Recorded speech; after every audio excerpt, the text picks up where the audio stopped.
over killing everything. Not what you do and just do. But I don't know if I can tell you everything I know. And I don't know if I am ready to even show. And you don't even know me like I know you from my dreams. And you for me and me for you, yeah. Slow down, stop it, do it now. I'm feeling really proud. I am an enemy. I am an enemy.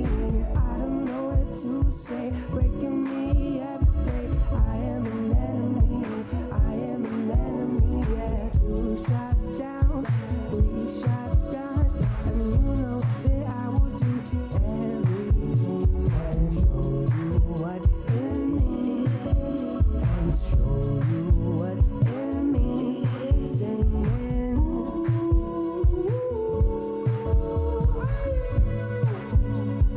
Show you what it means like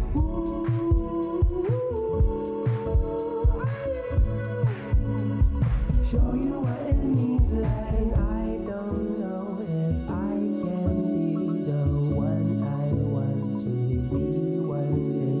And I fight with my own mistakes. The past is just too far away. You cannot decipher me. My life is my own to say, yeah. But I just keep complaining that my mind is too hard to make, yeah. Slow down, stop it, do it now. I'm feeling really proud. I am an enemy. I am an enemy. I don't know what to say. Breaking me every day. I am an enemy. I am an enemy. Yeah, 2 shots down, 3 shots done, and you know that I will do everything and show you what it means. And show you what it means. Singing.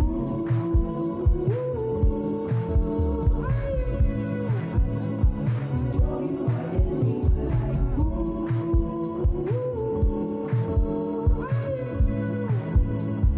show you what it means like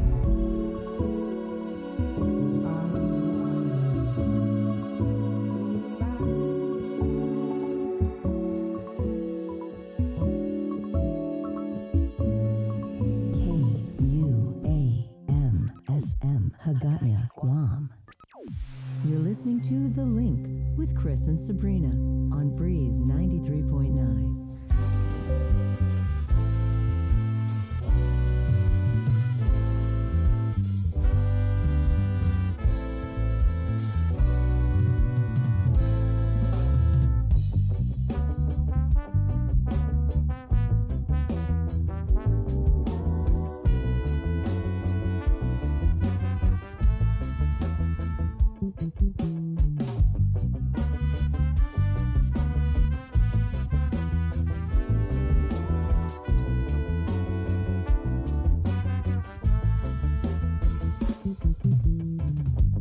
It's up to you what you wanna do in this lonely summer night. Just make sure that it's worth the while and that it feels alright. All good vibes.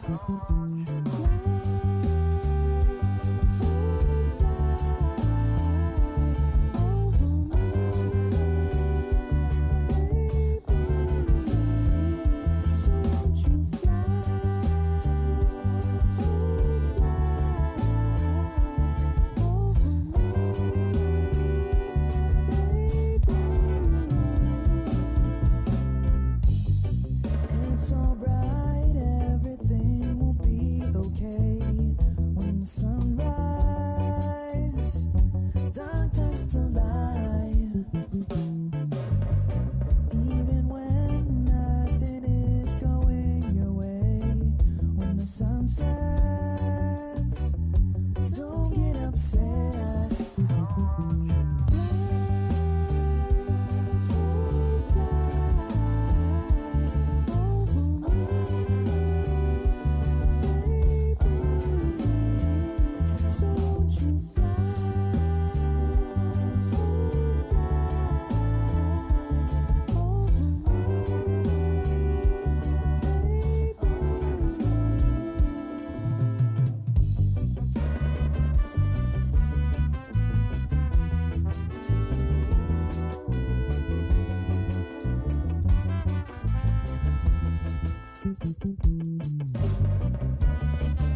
Just make sure that it's worth the while and that it feels alright.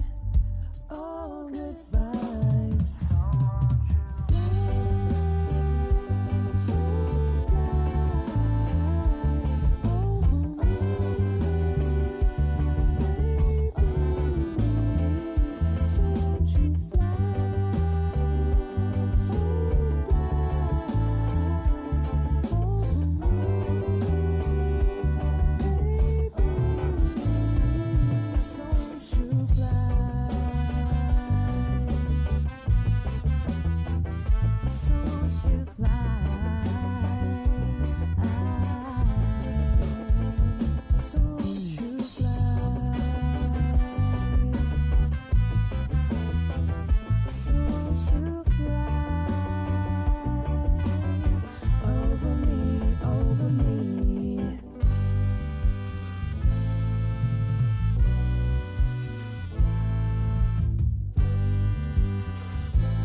Shut the door, turn around. Let's find some common ground.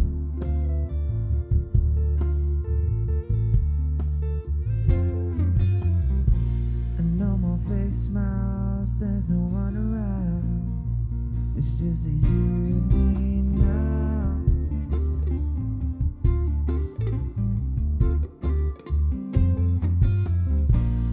You've been saying everything on your mind. Know the ending of your every life. So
E zu ita saluda antes de niga radzaudzan malak estrezas durante todo em memu a nogi distância como kupugi palu zangiman malak guafi ikonum nasugi airi prebatu la noci nai banderata Gaigi, pues atan fanny bandera, kau esta pagua pumalapa,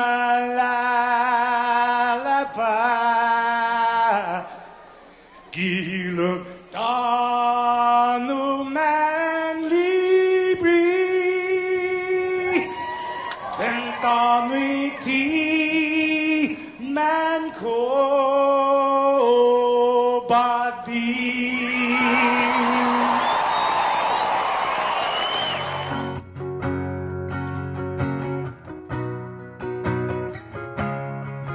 Fanogi chamoru politanota kantai matuno nyagi toru iluga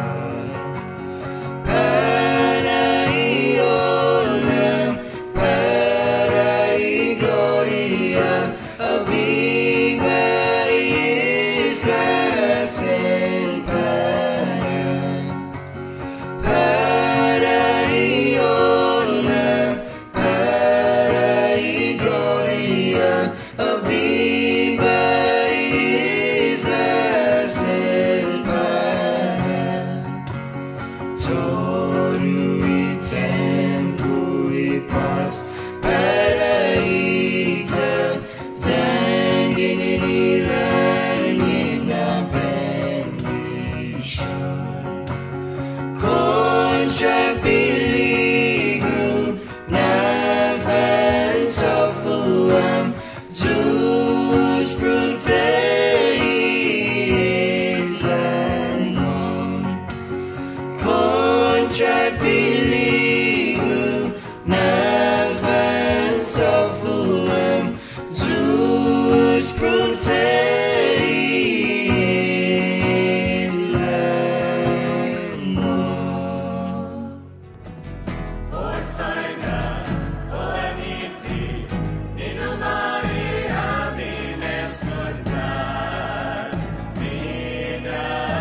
Sometimes I lay under the moon and I thank God I'm breathing.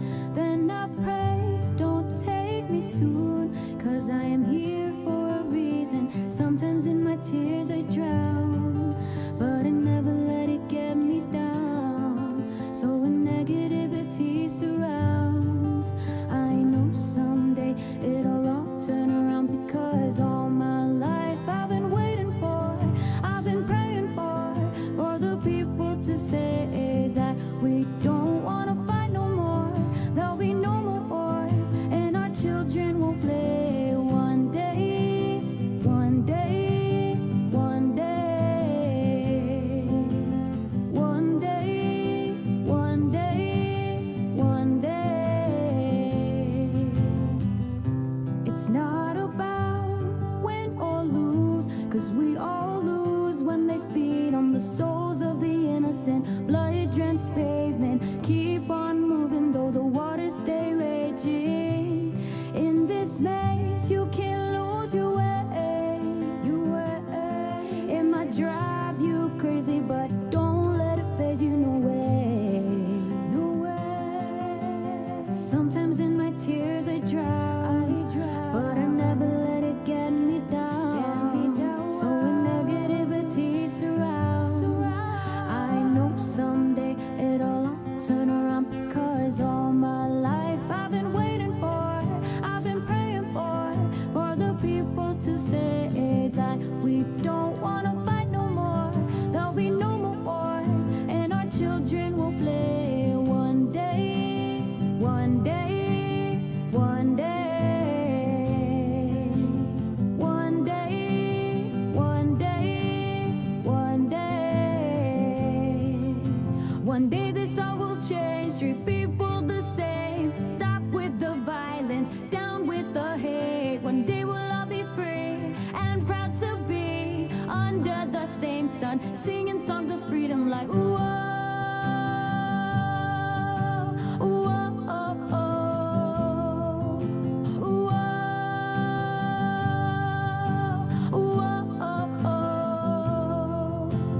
All my life I've been waiting for, I've been praying for the people to say that we don't want to fight no more. There'll be no more wars, and our children will play one day, one day, one day, one day, one day, one day. All my life I've been waiting for, I've been praying for the people to say that we don't want to fight no more. There'll be no more wars, and our children will play one day, one day, one day, one day, one day, one day.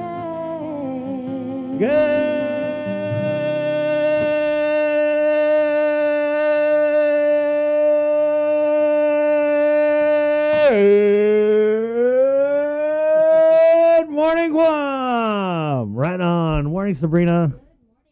All right. Good morning. Can you plug me in? Yeah, are you plugged in? I guess I. Okay, I can just barely hear me. You want me to turn that up? Yeah. Right. Turn it up. Turn it up. All right. Good morning, Ken Sanity. Good morning. Come on, get up on it here, man. Good morning, Ken. Right on. Let's show this handsome bull boy's haircut. Hold on. Let me turn on your mic. Good morning. Right on. Tess. We actually had to lower the mic a little bit. I'm not making a short joke here. I just. You did have to lower the mic, though. I know, yeah. We lower the mic so you can turn it up. That's at Ken Sanity. Throw him a follow on the social media. He's got good content. He's standing in for Jason. I would say sitting in, but they don't even have chairs on that side.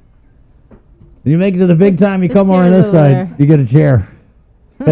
So he's standing in for Jason Salas, who is on a well-deserved vacation. He's not going anywhere. He's staying here. He's doing, what did he say he was going to do? Making videos on YouTube on how to teach kids to play the guitar. Yeah, but not just any guitar. He's going to be doing a series of 80s style heavy metal guitar tutorials. There you go. Yep, because if there's something you guys might want to know about Jason is he's really into 80s heavy metal. He can shred on guitar, guys. I don't know if you know, but like I'm talking like not like ding ding ding ding ding. That's me. He's like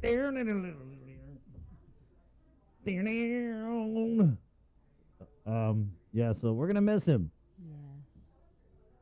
Yeah. At 6:27, it's Wednesday, May 19th, episode of The Link. Good morning. I'm Chris. That's Sabrina. Proudly sponsored by East West Rental. You guys got a big project going on? Maybe you're doing some putting in the sprinkler system for rainy season. They have the ditch diggers there. You can even rent a Bobcat.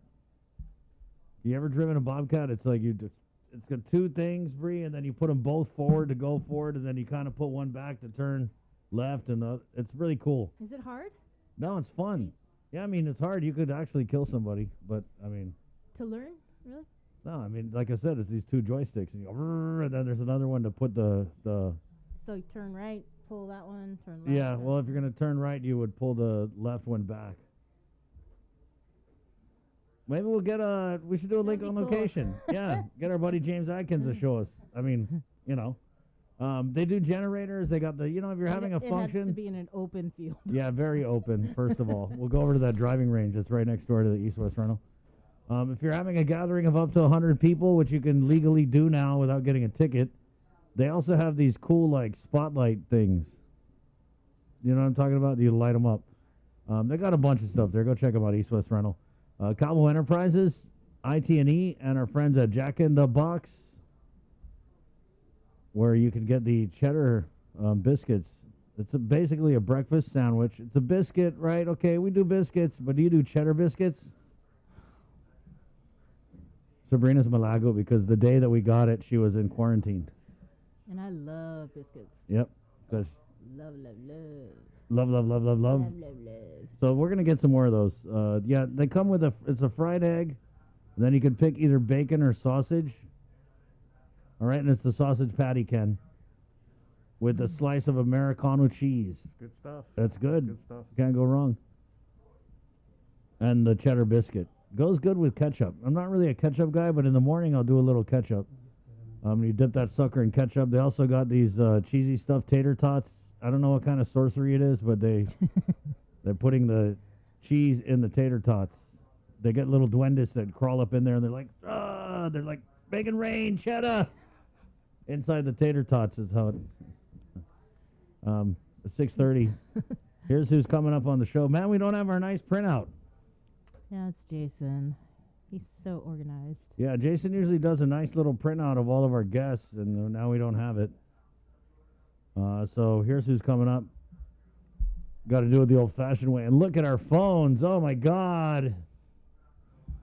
Who's coming on the show today, Bree? All right, let's see. Let me pull it up. Okay. Okay. Let's see. Did you send it? I hope I did. I have it right here. I was just...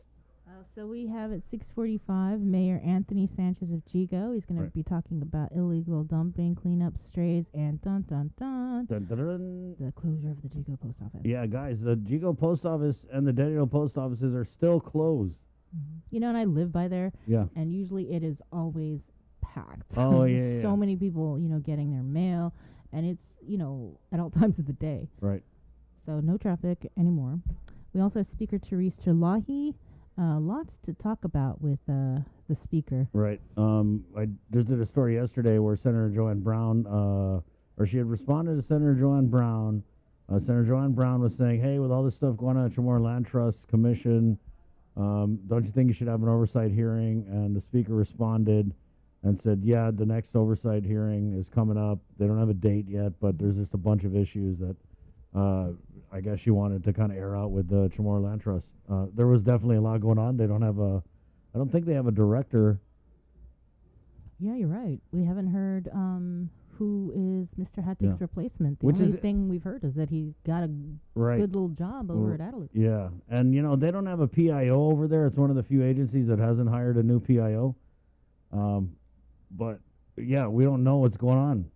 There's just been very little to no transparency with the whole thing. And remember, we'll just take you back Jack Hattig was accused by a land agent of coercing her to swap places with somebody between two, I guess, applicants, which is against the rules and regs. And then there was also an allegation of forgery that she had somehow he had allegedly somehow altered this land agent's report. So when it reached the board level, because this land agent actually testified before the board, which is crazy courageous, right? Thank you to our government employees who risk their jobs and really risk their career, because they will target you. They will definitely target you. We've seen that, where they'll transfer you. They're going to go stick you in a closet somewhere down at the port or whatever. But they will. They are going to target your ass. So thank you to these whistleblower employees. Thank you so much. So yeah, but this lady whistle blew, and the chair of the Land Trust Board immediately took everything into executive session, cannot be viewed by the public, no clue what happened. They came out of an executive, there was like 2 meetings in executive session, then they came out and then they said, Jack Hattig, you're not worthy. You're not worthy! He couldn't lift Thor's hammer anymore because the Chamorro Land Trust Board said they deemed him unsuitable, unfit for the job. But he was still the administrator of the land trust until like a week later when he turned in his resignation. But in between all that, there was a closed-door meeting between the chair of the land trust and the governor, and nobody knew what happened in that meeting. I tried to get the chair on, couldn't come on. He's got a bunch of stuff. So nobody knew, and then a week later, Jack Hattig resigned. But where Senator Joanne Brown is coming from, I guess, is that she was like, oh, even though he resigned, we should still find out what the hell was going on. Were there other reports that were altered and whatnot? And yeah, so that's what's going on with the Chamorro Land Trust, and they also don't have a director. But at the press conference after the closed-door meeting between the senators and the governor, one of our media colleagues, Phil from the Post, asked the governor if she had a replacement and in mind for Jack, and she said, yes, I do. But because it was like the end of the press conference, couldn't really ask, like, who's your replacement? So that's what's going on at the Chamorro Land Trust. Yeah, it's a lot, isn't it? It's a lot. Who else is coming on the show, Bree? John Fernandez Yes. from the Guam Department of Education, and they've Yep. actually got some really good news out of GDOE. We just got the announcement this morning that they're the first in the country to receive accreditation. And when I say that, I mean all 41 schools at GDOE have received accreditation. Wow. So they're having a press conference actually, so today. We also have the Guam Beekeepers Association. It is National Beekeeper Day. It is. You didn't know? I do now. Yeah, it's a lot of days. Yesterday was National Museum Day, so we got the guy from the museum, Dr. Mike, and then today is National Beekeeper Day, so we're going to be joined, I believe, by the president of the beekeepers, and then our Dennis, who's also one of the beekeepers. There's a whole, association. Mm-hmm. And it's interesting, if you go around to some of these stores, I don't know which ones, but the one in my village, they sell honey, like local honey, and they have been for a few years. Wonder what they're doing to celebrate. They're probably doing something with honey. We'll find out, though. They're Yeah. coming on. And then our friends at Harlem Hikes. What was the name of their group again, Bree? At Harlem Heights? Yeah. They were with Sanctuary. Yeah. the Was it in youth- Afamalik or? Yeah, in Efemalik. You were right. Yeah. So they're doing a summer camp. And so, guys, summer's coming up. Mm-hmm. Yeah. I mean, it's kind of been summer for a lot of people for the whole year. I mean, in some ways, because, But yeah, summer's coming up. There's a summer camp. We're going to tell you about it. And that's who's coming on the show today. Wednesday, May 19th. Good morning. Want to do the news? Do you want me to do the news? Yeah, let's go ahead and do the news. Shall we? Oh, wait, let's say good morning to our Facebook Live viewers. Okay. Our viewers on Facebook Live, thank you guys for being there. Because, we don't know who's listening on the radio. We're multimedia, by the way. We're just everywhere. We're on the radio. 8 o'clock, we go on KUM TV. We're streaming, KUM.com. There's a Facebook Live feed where Mama Bear Debbie Davis joins us as always. Good morning, Chris, Sabrina, Joser, all on Guam.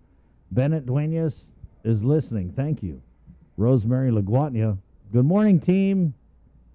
Gilia Camacho, good morning, Guam. Who else we got here? Barbara Borja, good morning. Sabrina and Chris, good morning, Guam.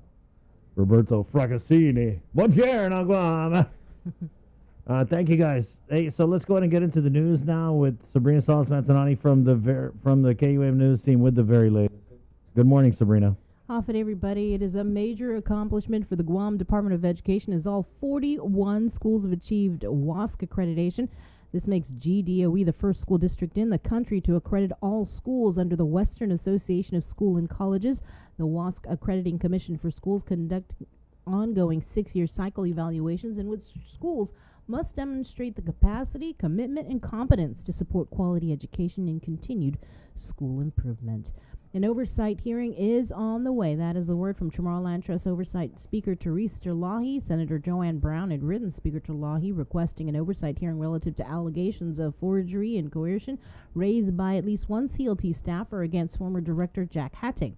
Hattig has since resigned from the Land Trust and has been detailed to Adelup as a special assistant to the governor. Terlahi forwarded the forgery allegations to the Attorney General for investigation.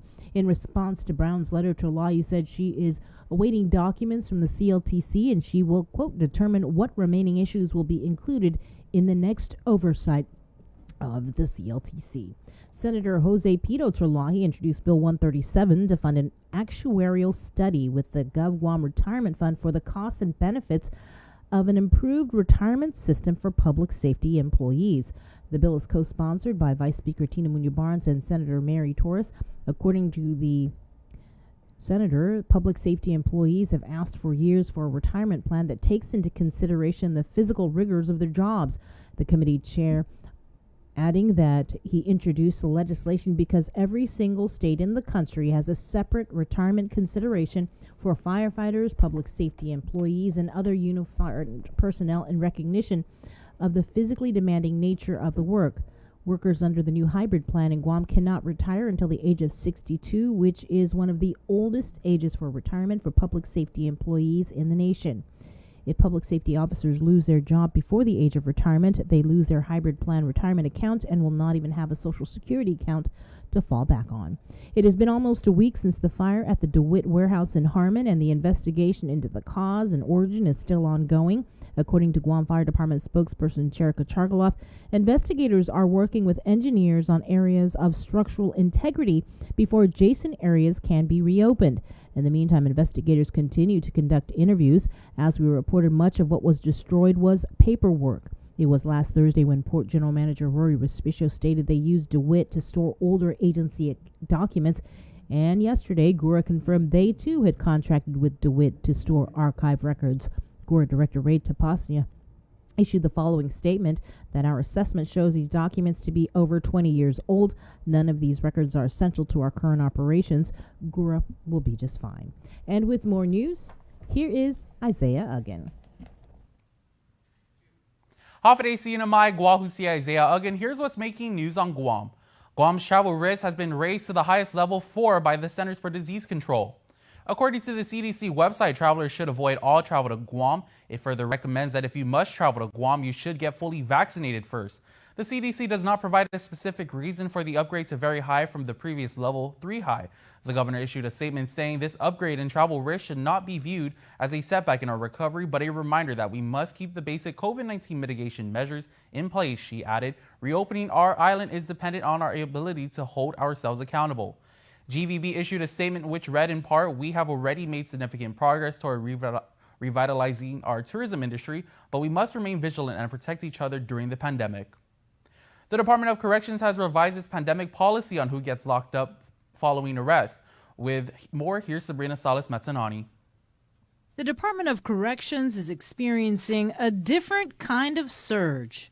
We haven't had anybody turned away recently in the last few weeks. During last year's second surge of COVID, DOC experienced an outbreak in the prison, which resulted in a policy to only accept violent offenders arrested for family violence cases, court-committed cases, and all other offenders were booked and released. We've updated the directive. On May 13th, more than 12 crimes were added to the list, including kidnapping, rape, child pornography, robbery, terrorizing, assault on a peace officer, human trafficking, and child abuse, to name a few. According to Major Antone Uggan, after discussions with the Guam Police Department and vaccinations of pretrial detainees underway in the Agana Detention Center, the additional crimes were added. We have a limited space at the Agana facility that where we quarantine the individuals.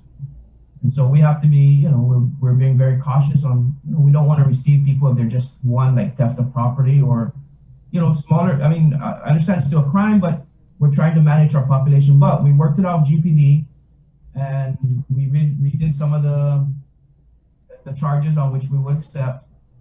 And basically now that's, to be honest, it's almost going to include every single person. According to the directive, if an arrestee is brought in on charges that aren't on the list, the final decision will be made by the warden. So if there is a question during the middle of the night about confining somebody, they have to call the warden and he has to give the final approval whether to accept or not. That's only for the more rare cases.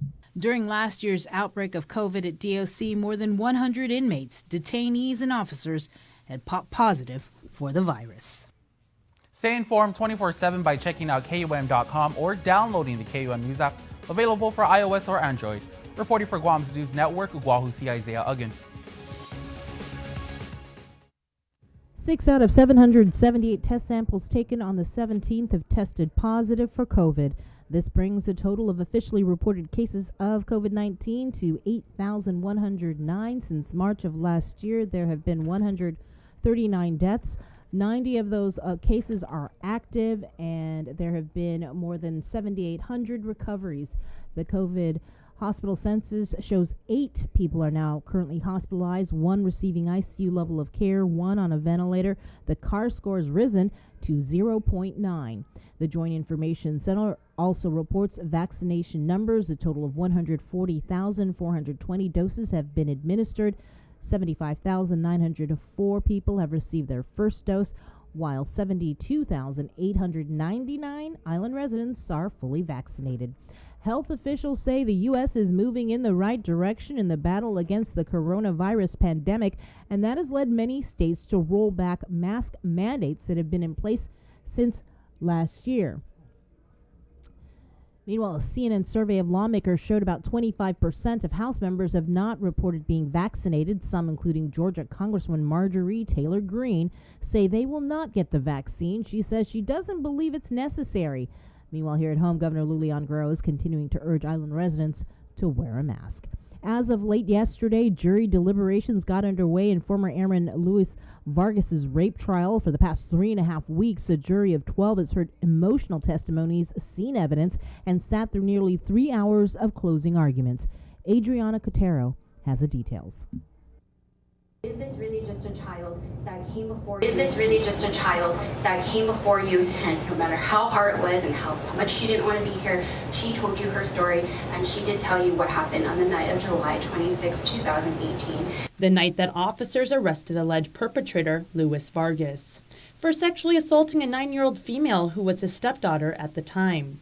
He faces 5 counts of both first and second-degree criminal sexual conduct, in which Assistant Attorney General Christine Tenorio makes her final arguments for the jury to find him guilty on all charges beyond a reasonable doubt. But when you're really asking yourself whose theory is more reasonable in this case, is it reasonable that this 9-year-old had it in her mental capacity to think of this grandmaster plan at 10:30 p.m. At night on some random day, that she knew what towel to tell the police to get, that she knew that somehow Mr. Vargas had previously ejaculated on the towel and she knew that there was evidence there, that she knew somehow that Mr. Vargas ejaculated on his shorts and was just walking around in the same shorts that he ejaculated on, and that she knew how to point this out to the police, all while being naked in bed as her mom is there. You have to really ask yourself, what is more reasonable in this case?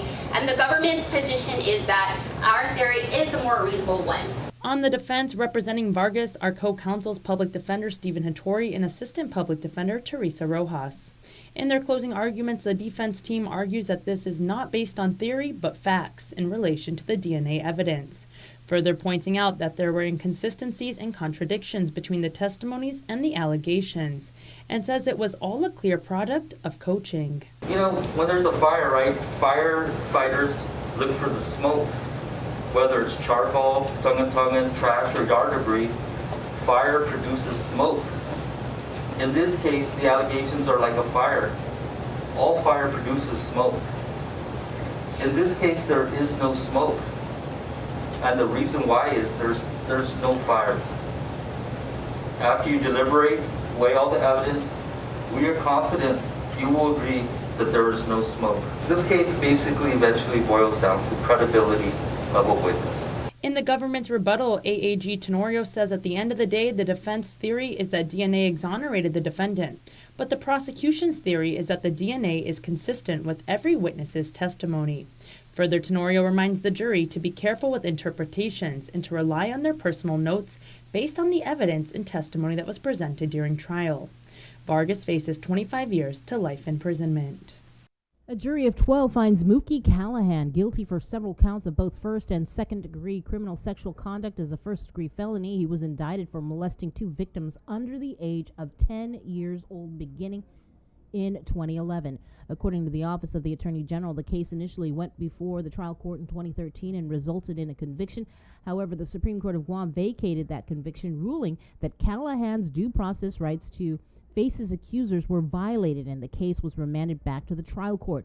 Following the guilty verdict, Chief Prosecutor Basil O'Malley stated, "The verdict marks a great day for the victims. They have waited in anguish all this time." His sentencing was set for July 28th. He faces multiple life sentences.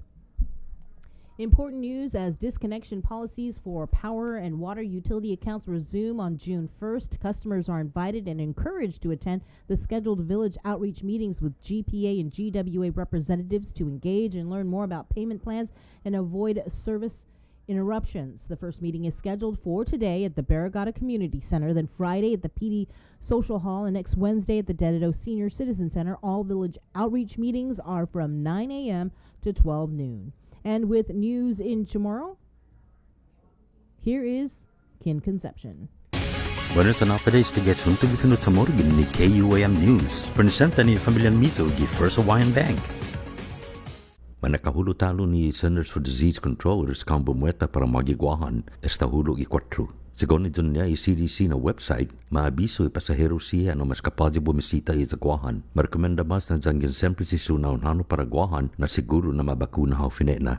Tiyasangan ni CDC hafarason niya na mahal sa gradon riskaw para isla estay 100 kilo pat 4 disti 3 kilo ni gradon 3. Alang ng statemento yung magahaga, no ilangyan na este na hinat sa negradon riskaw, di kumikilingyan na manahon na itatigit si Tota para inemblo na mas na fanhasuhid na David di tatson nagmas, ibidotata para taataha mas, COVID-19 na pesti. Kasangan na para mababa din may bu isla sa depende kita hita, gita mano para tasanatan na isauta sa hita responsabli. Man isyu lokui Guam Visitors Bureau statemento, no ilangyan na esta tasenso nagmuna, ini na sinata para taati sa Industrial Tourism gunigi islata, lo David ta konsigi minesgun tataprotehin mai sahid kontra este na pandemic.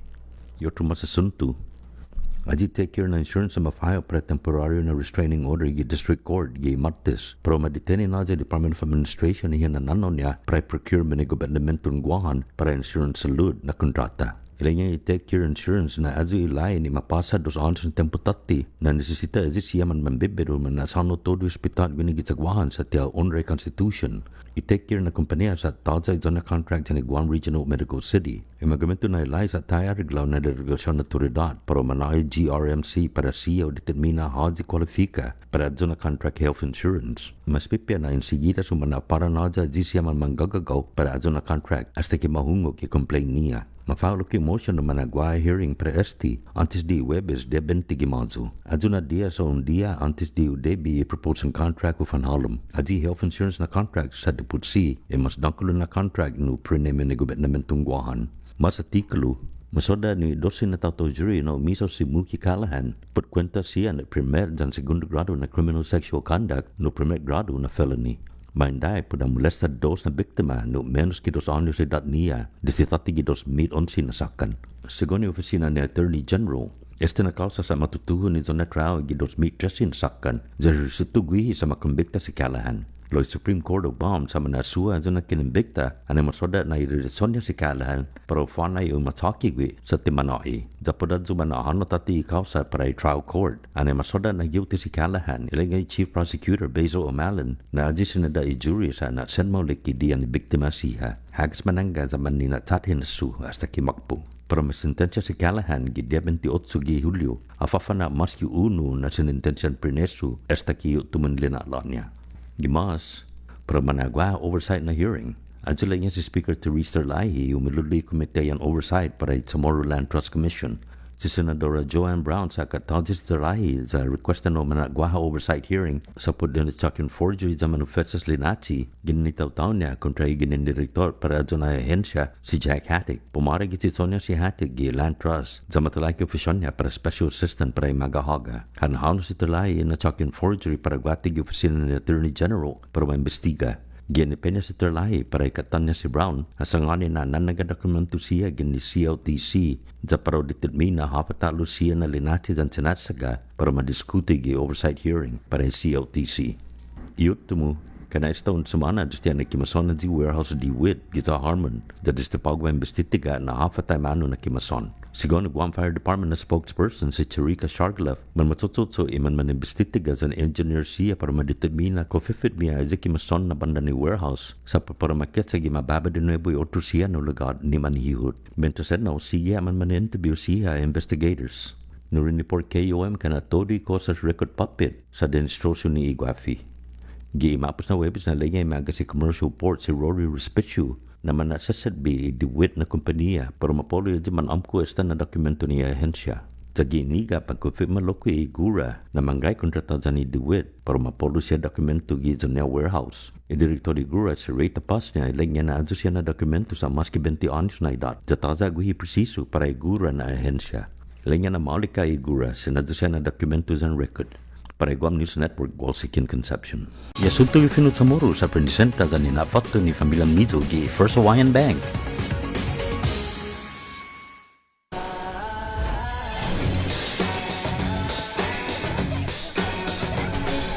Make sure you're connected. The writing's on the wall. 'Cause if your mind's neglected, stumble you might fall. Connection is a human necessity, one we need today more than ever. And with the new First Hawaiian Bank mobile app, you can stay just as connected to your finances. And it all starts with yes. And that's your news. Stay tuned for more on the link after the break. Coming up, we'll be talking with Ajigo Mayor Tony Sanchez. As May is a month to celebrate mothers and everything they do, let's not forget that many parents in our community are struggling to make ends meet and provide for their children with basic necessities. The KUAM Care Force is partnering with the Salvation Army for a very special Mamapreneurs, a special multi-platform series throughout the month of May showcasing mothers who are also local entrepreneurs in our community. In commemoration of Mother's Day, during weekdays in May, we'll feature daily profiles of these multitasking mamas and their businesses. Additionally, on KUAM News Primetime every Monday in May, we'll showcase a different enterprising mamapreneur. Check out our online directory of all these businesses as well on KUAM.com. And if you know a mamapreneur we should feature, send us a message on social media or email executiveproducer@KUAM.com. Mamapreneurs is brought to you by Denny's. Guam's Diner is always open. Ekangok ega zan edza kifinut sa moro giasuntun sa moro kada dia gi KUAM News. Gatsa gi idaling na programa gi alas 8 gi egan gi isla tomorrow streaming radio pedi KUAM News YouTube na channel para linabian ng fasilidad mizo. Malata fanita para mas informasyon mentres sa dilihensya isang presyosa na kulturata entry sesultan na setbi kada dia ilingwahin natibo ni Itzamoro. Yasunto gifinut sa moro sa nina fafatu zan pinalinunudzi ni familia mizo gi First Hawaiian Bank. GU Self-Storage, conveniently located near the Harmon McDonald's. We offer affordable rates, online payments, and auto bill pay for your convenience. Plus gate access daily from 6 a.m. to 9 p.m. Call us today at 648-7867 for more information. Get the job done the right way by getting the right stuff at East West Rental Center. With years of experience helping builders, we definitely got what you need. Call 646-1463 or visit us in Upper Tumon. Open Monday to Saturday from 7 a.m. to 5 p.m. and on Sundays from 8 a.m. to 5 p.m. The world of television is more exciting than ever. Don't miss a minute of special presentations from NBC on KUAM TV8 or from CBS on KUAM TV11. Every month, we'll bring you the fun and excitement of award shows and red carpet moments, special series presentations, and other great network programs. Brought to you locally by King's Restaurant, Ruby Tuesday Guam, Bud Light Seltzer, and Docomo Pacific, giving you more reasons to tune in and turn on. Fall in love with TV again with the best from KUAM Communications. Family platter of fried chicken? Check. Tray of red rice? Check. Birthday cake? Check. 1 case of water? Check. 12-pack of beer? Check. 2 cases of Pepsi? Check. When you have a long checklist but are short on time, we got you. Get it delivered by us. Order on the app or website at uno-go.com. Guam on demand. Shoot, I forgot the paper product. Oh wait, UnoGo has that too. KUAM's multi-platform morning show, The Link, just got a little more delicious with Feed Me Fridays. Chris, Sabrina, Jason, and the rest of the morning crew will take some time each Friday to talk food, taste food, and bring you all the latest and greatest in food from King's Restaurants and Ruby Tuesday Guam, old faves, new hits, and everything on the menu in between. It's Feed Me Fridays on The Link. After a year with so many games and events delayed or unplayed, the world is ready for anything and everything in the world of sports. KUAM Communications is ready with more games, more championships, and more specials that are guaranteed to bring out the fan in you. Don't miss a minute of gameplay from NBC on KUAM TV8 or from CBS on KUAM TV11. Every month, we'll bring you the action and excitement. Brought to you locally by Michelob Ultra, Superior Light Beer, and Docomo Pacific. Just more great reasons to tune in and turn on so you'll fall in love with TV again with the best from KUAM Communications. Catch SportsLink on the KUAM News Morning Show, The Link, every Friday to hear about the latest in sports news, game schedules, athlete profiles, and more. SportsLink, brought to you each week by Cure Alkaline Water, airs every Friday across the multimedia platforms of KUAM. Tune into the broadcast on Breeze 93.9 FM on KUAM TV 11, live streaming through the KUAM News Facebook page, or view highlights on YouTube, KUAM News Facebook, and Instagram. SportsLink is hosted by Dave Delgado through KUAM Sports, and he will make sure that everyone knows what is happening on the field, in the gyms, and everywhere in between. The relationship between Guam and Manila, Philippines is undeniable as we share similar cultural traditions, history, and heritage, with generations of Filipinos calling Guam home. KUAM presents a monthly look at the capital city featuring in-depth and engaging interviews on everything from medical tourism to new business and government leaders. Veteran newscaster Nestor Lecanto delivers Beyond Our Borders. This special program is brought to you by the Bank of Guam and KFC.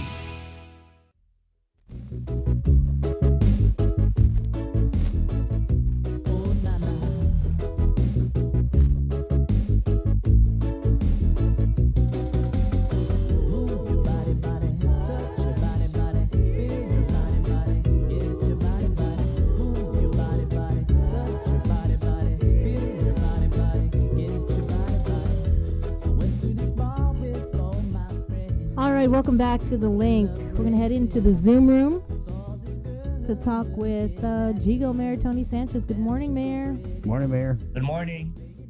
Right on. How goes it in the land of the north? Good. Looks like it's about to rain, but looks pretty good.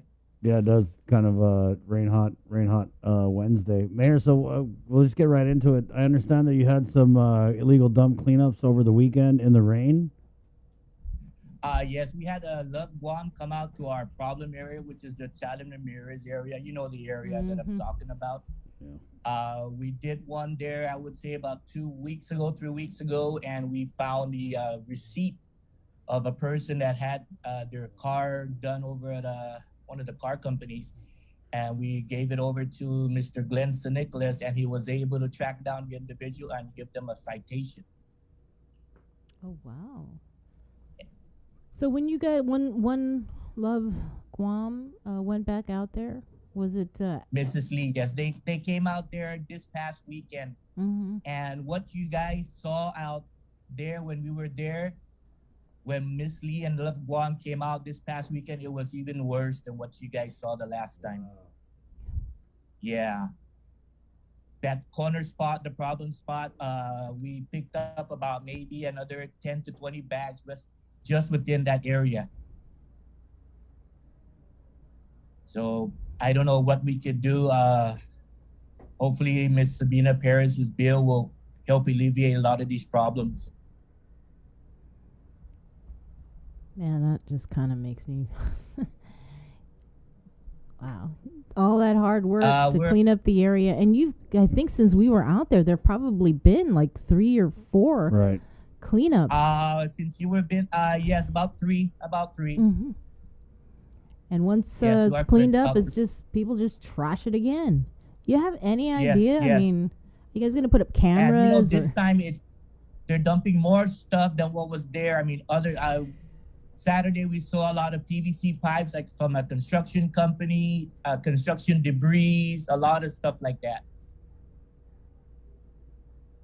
So I don't know if it's just the people within that area and there who are building.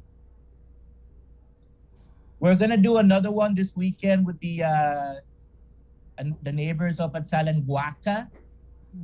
This is up right the back entrances to Tacano subdivision. We have a group of families in there that are gonna come out and help clean up the area. So right now, me and my staff, we're just going out there, prepping the place, cutting the grass, trimming the trees. So it's a lot easier for them to pick up the debris. People want to volunteer to help with that cleanup. What time? Yes, I've got a good group in there at Salanguaca with Mr. Kin Mesa and their group. They're really good in there. You just gave me like 80 more gray hairs, Mayor. Only 80? Yeah, I have only 80. more than you. Mayor, I mean, what is it with this area, though? I mean, do you ever try going with the loudspeaker and being like, Hofagatsung, what's up with this? Tyler Ramirez, clean your area. Tafangasgas, Guam. We've had people in there come out and help us pick up trash. I mean, they would pick it up, bag it, and then we would come and pick it up for them and dispose of it. But it's just people that's in there that's picking it up and helping us out. But I don't know. I guess just the word is not getting out to them that, hey, don't trash the area. And I don't know. It's just getting worse. You know, I don't know what we could do. At some point, some of these people that are volunteering their time to go clean up the area might just, say, you know what, forget it. Because every time I go out there, somebody else just comes back in. Yes. Bree, you are correct. I mean, I'm hoping it doesn't come out to that way, but it might happen that way where they just might get frustrated and say, hey, if these people don't want to take pride in the area, then, what more can I do? So until we come up with a solid solution on how people can dispose of their trash, and I think this is just what we're going to encounter for the next, I don't know how long. Construction material, that's kind of... I've seen that. Mm-hmm. Yeah. Wow. Yes. Guam EPA says that happens quite a bit. Yes, they're really doing a good job, Mr. Glenn St. Nicholas. I reached out to him, and he's really doing a good job. I really applaud him for being so proactive about stuff like this. Yeah. I was looking for an illegal dump last year at Harmon Cliff Line, all those little roads that go in past Two Lovers Point. Yes. So anyway, I found this one, and it was like all construction debris. It was like they had like 20 boxes for the air cons, like the big air cons. Right. And I mean, what individual is going to be, dealing with 20 different huge split unit air cons? I mean, no, it's, so we do see that, where these, I guess little contractors, don't want to go pay to dump it or whatever. So they're doing the same thing. We have this one certain area in Jigo, is Anna Point area, and this was a couple of years back when we were really having a big problem with illegal dumping. We had some volunteers come out, the military help us clean it up. And what we did was we chained off the area, both sides, and apparently somebody just kept running over the chain and breaking the pipes and thing. So they were just going there dumping again. So we went out there a couple of days ago and tried to do our best just to block off the area. So we'll see if it helps out any. Arnold Point is one of the other areas too that's really bad. You know, there's another area. It's across from Upi Elementary. When you're on the back road, then you see Upi, but you turn left. That's the area where one of my guys that works with us and his friends cleaned up that area. That's the same area that we cleaned up when Love Guam came out 3 weeks ago. Mm-hmm. What's the name of that area? Because I've been there for a cleanup, and that was pretty bad too. Yes. Man, I have it on the tip of my tongue, but I just can't remember the name. Mm-hmm. And then we also did one, Love Guam did one, the Island-wide Beautification Task Force when they came out. We did one over there across Simon Sanchez. We did one with Senator San Augustine's group at Mataguac. Yeah, there's just so many. Mayor, we had a comment here. Marhart writes in, they should have signs and cameras or have a neighborhood lookout, reward those who report people caught dumping illegally. Just some ideas. Yes, no, that's what we're planning on. We're trying to have some signs made out there and posting it in different areas of the villages that indicating that, hey, please do not dump. Anybody can offer any kind of information to anybody legally dumping. You know, we're offering a reward. The information leading to the conviction or arrest of these people. We're also having a lot of cars that are just popping up on the side of the roads. That's our other biggest problem. So what happens, Mayor, is people, they have a vehicle that they're going to abandon. They just drive and park it somewhere and just leave it? They just park it on the side of the road right on the government easement. Right. Yep. And then what happens is the Sakis hit it and they strip everything usable off the vehicle. And then they also burn the vehicles. Mm-hmm. So they can't figure out who used to own it and who's responsible. I did a whole link on location. Right. Well, I think you were off island. It was up there in, I want to say Kodda. Was that it? Kodda, Mayor? Kodda, that's in Dededo, I think. Kodda. It was somewhere there by the golf course area. Yeah, that's in Dededo. The golf course. That's the Starts Golf Course. Yeah, something like that. It's on the very end. But then anyway, so it's Chamorro Land Trust property, and it would just, man, there's like 40, 50 cars down this one road. You know, Chris, lucky you brought that point up. That is a very big issue up here in Jigo. We've got a lot of Chamorro Land Trust properties up here that people are just storing vehicles. I don't know what's going on. I don't know if there's an enforcement agency with a Chamorro Land Trust that's supposed to go out there and inspect these areas, but we are just having problems like that, where people just bring their cars and just store it there. I don't know if they're charging people to store their vehicles on the Chamorro Land Trust property.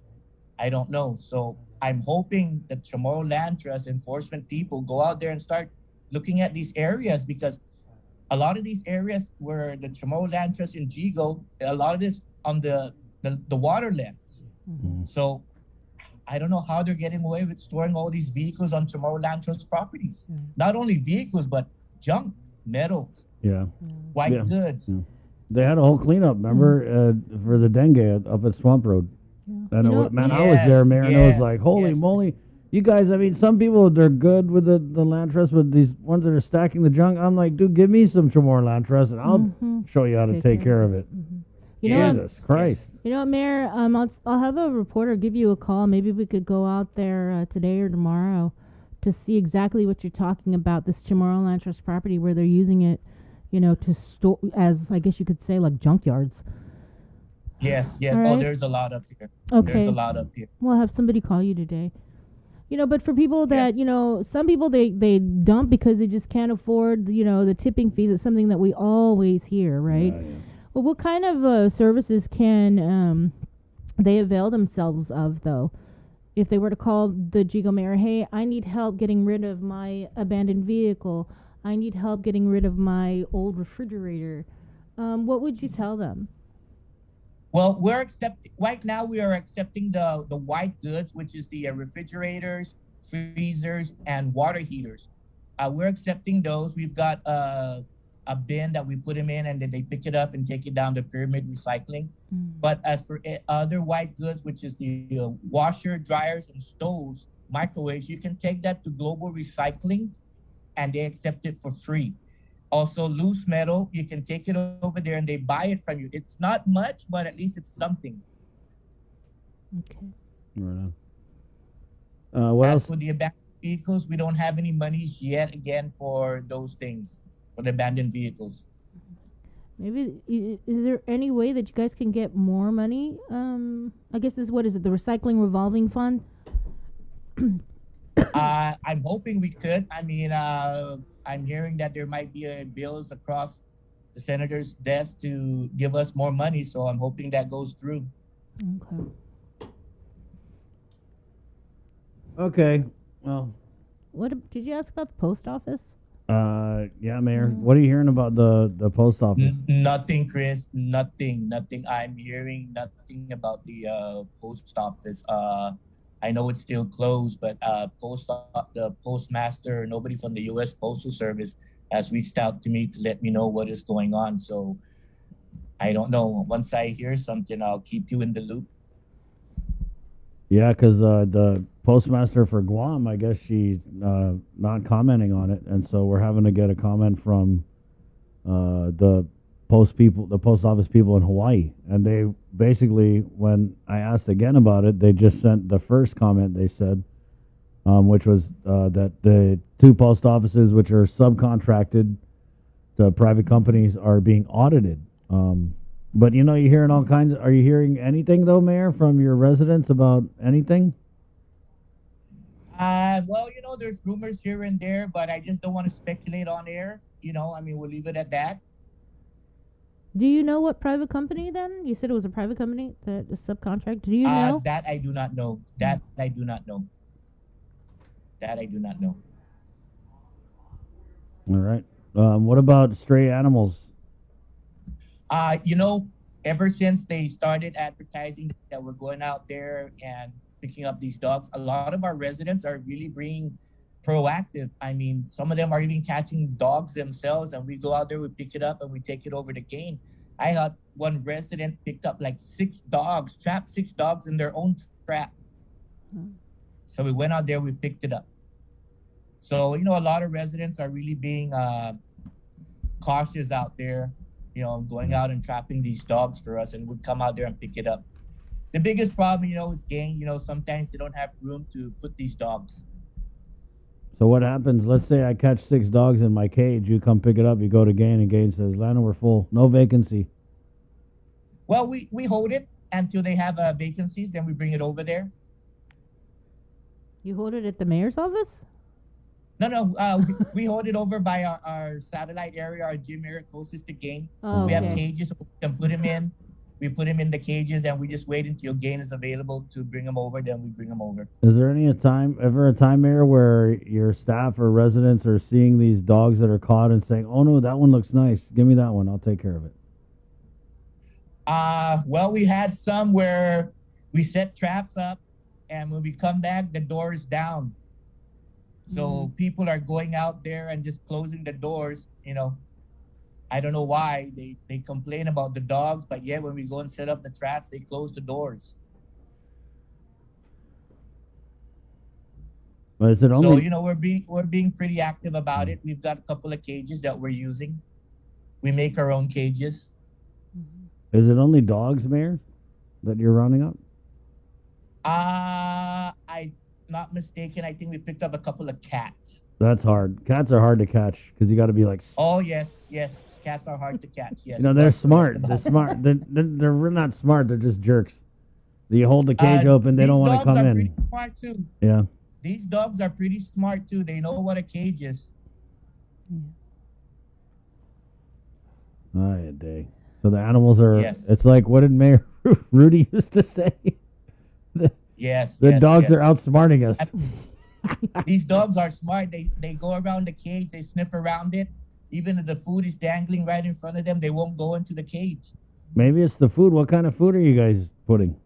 Oh, we do all different kinds of food. The one that really works good is shrimp. Shrimp. Wow, that's Yeah, I expensive. guess they get attracted to the smell. Is that something that you factor into your office expenses? Is what kind of shrimp though are you talking? Are you getting the shrimp over there at Homai or what? No, it's just shrimp from when our staff cook food at the house and stuff like that. Wow, these dogs are eating home cooked shrimp. Not the shrimp itself, but the The shells kuddu. and the smell, the shells I and all got that you. attracts them. The good stuff. Yes. Right on. Yes. The stuff that we don't eat. Right on. Okay, Mayor, what else is going on there? What about the search for Mr. Cunliffe? Man, I've been thinking about that a lot. Yeah. What is no, the I deal with haven't that? heard anything about it. Yeah. No. No word. So what So can we're you just still- take us back though, Mayor? So for the first few days, the response, it included what? Like the GFD, GPD? Was there also some military? The first day we were assisting them with GFD was there. I didn't see any military. I think the second day there were a couple of guardsmen there, and then they also had their Lakota, the Lakota helicopter that was going around also. Yeah. We were searching right behind the Payless area. The first day, my staff went around talking to residents, talking to the businesses on Route 1, assisting whichever way we can. What do you think though, Mayor? Could the government have done more? Because it kind of seems like we did. Then I don't know what the requirements are. Was it like 5 days they got to search and then no more or something?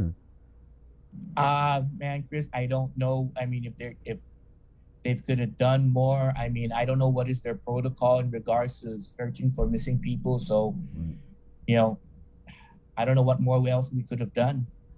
what do you think though, Mayor? I mean, you're a lifetime Jigo resident. Chris, with so many jungle areas in here, there's so many holes in these jungles. You don't know. I mean, we don't know. Maybe he might have. I'm just speculating. Maybe he fell in a hole or something. We don't know. Do you think he made it across the street, back road?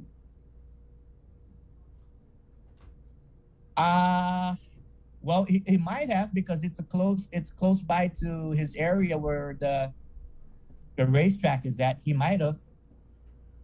That's one of the areas that we searched on the second day, I think. All right. Anything else going on, Mayor?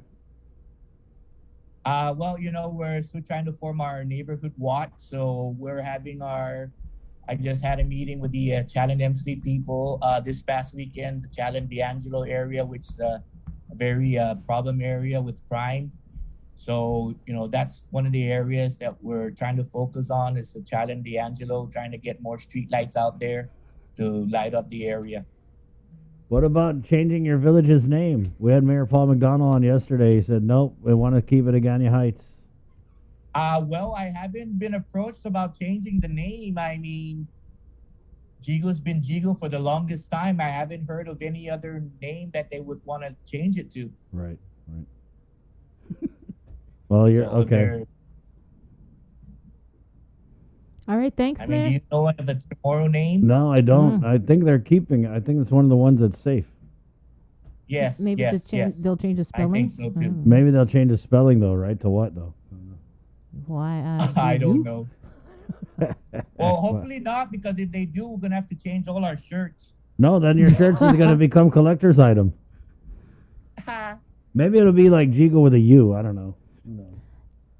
Yeah, maybe. Right? Because it's Tamaru with a U, so probably it's Jigo with a U. Jigo, right? Right. Yeah, with a little. More tomorrow, Jigo. Right. Okay, Mayor. Appreciate your time this All morning. right, you guys be safe. Okay, All right, that's that. we'll be calling you later. Yeah, we will. Don't answer the Yes, other media, yes, only yes, yes, KUAM. Yes. Thank you. Thank you. That's that. Right on. God, don't be telling other media our whole plan for the day. Hello. Hello. Mayor Anthony Sanchez there. He was a vice mayor under former Mayor Rudy Mantonani. Mm-hmm. So definitely experienced with that office. So frustrating, man. God. Wouldn't you be like if you were cleaning up and helping participate? I would just torch volunteer? the place. I would just freaking pour gas and just, it's like my grandpa used to say, if you guys don't want to clean this area, burn it down. Mm-hmm. I swear to God. And that street, I don't even think there's street lights. It's like super dark if you were to go down there at night. But still, I just don't get it. Like with all this like shine on illegal dumping, people who are illegally dumping, they know they're illegally dumping, and it's got to be on their mind. Like when they're backing up and throwing the garbage out, I don't get it. They don't care. They just don't care. Man. Yeah. God, dude. Yep. So 722, very frustrating for the mayor. And not just illegal dumps, now the abandoned vehicles. Oh, God. 722 again. We're going to take a quick break. We're coming back with Speaker Therese Terlahi right here on The Link. Good morning. For Uno Go, delivering meals from your favorite restaurants and more, including delivering sodas and adult beverages from the Bottle Shack. Visit uno-go.com or download the app today. Also follow them on Instagram and Facebook.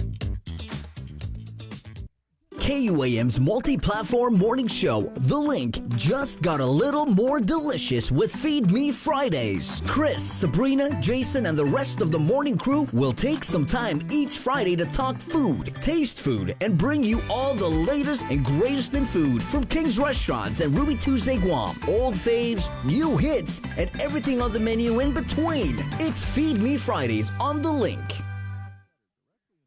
June makes the best malasadas in Hawaii, a fact not lost on Daryl, whose brother Byron is cooking the onaga he caught at his secret fishing spot with his girlfriend Malia, who used to work for the Shave Ice Guy, whose second cousin Vince drives the school bus ridden by Calais, whose auntie makes the best malasadas in Hawaii.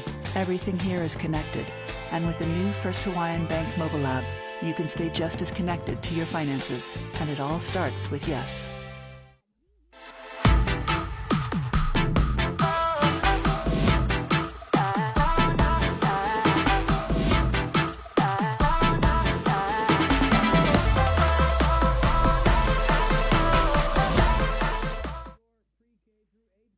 The world of television is more exciting than ever. Don't miss a minute of special presentations from NBC on KUAM TV8 or from CBS on KUAM TV11. Every month, we'll bring you the fun and excitement of award shows and red carpet moments, special series presentations, and other great network programs. Brought to you locally by King's Restaurant, Ruby Tuesday Guam, Bud Light Seltzer, and Docomo Pacific, giving you more reasons to tune in and turn on. Fall in love with TV again with the best from KUAM Communications.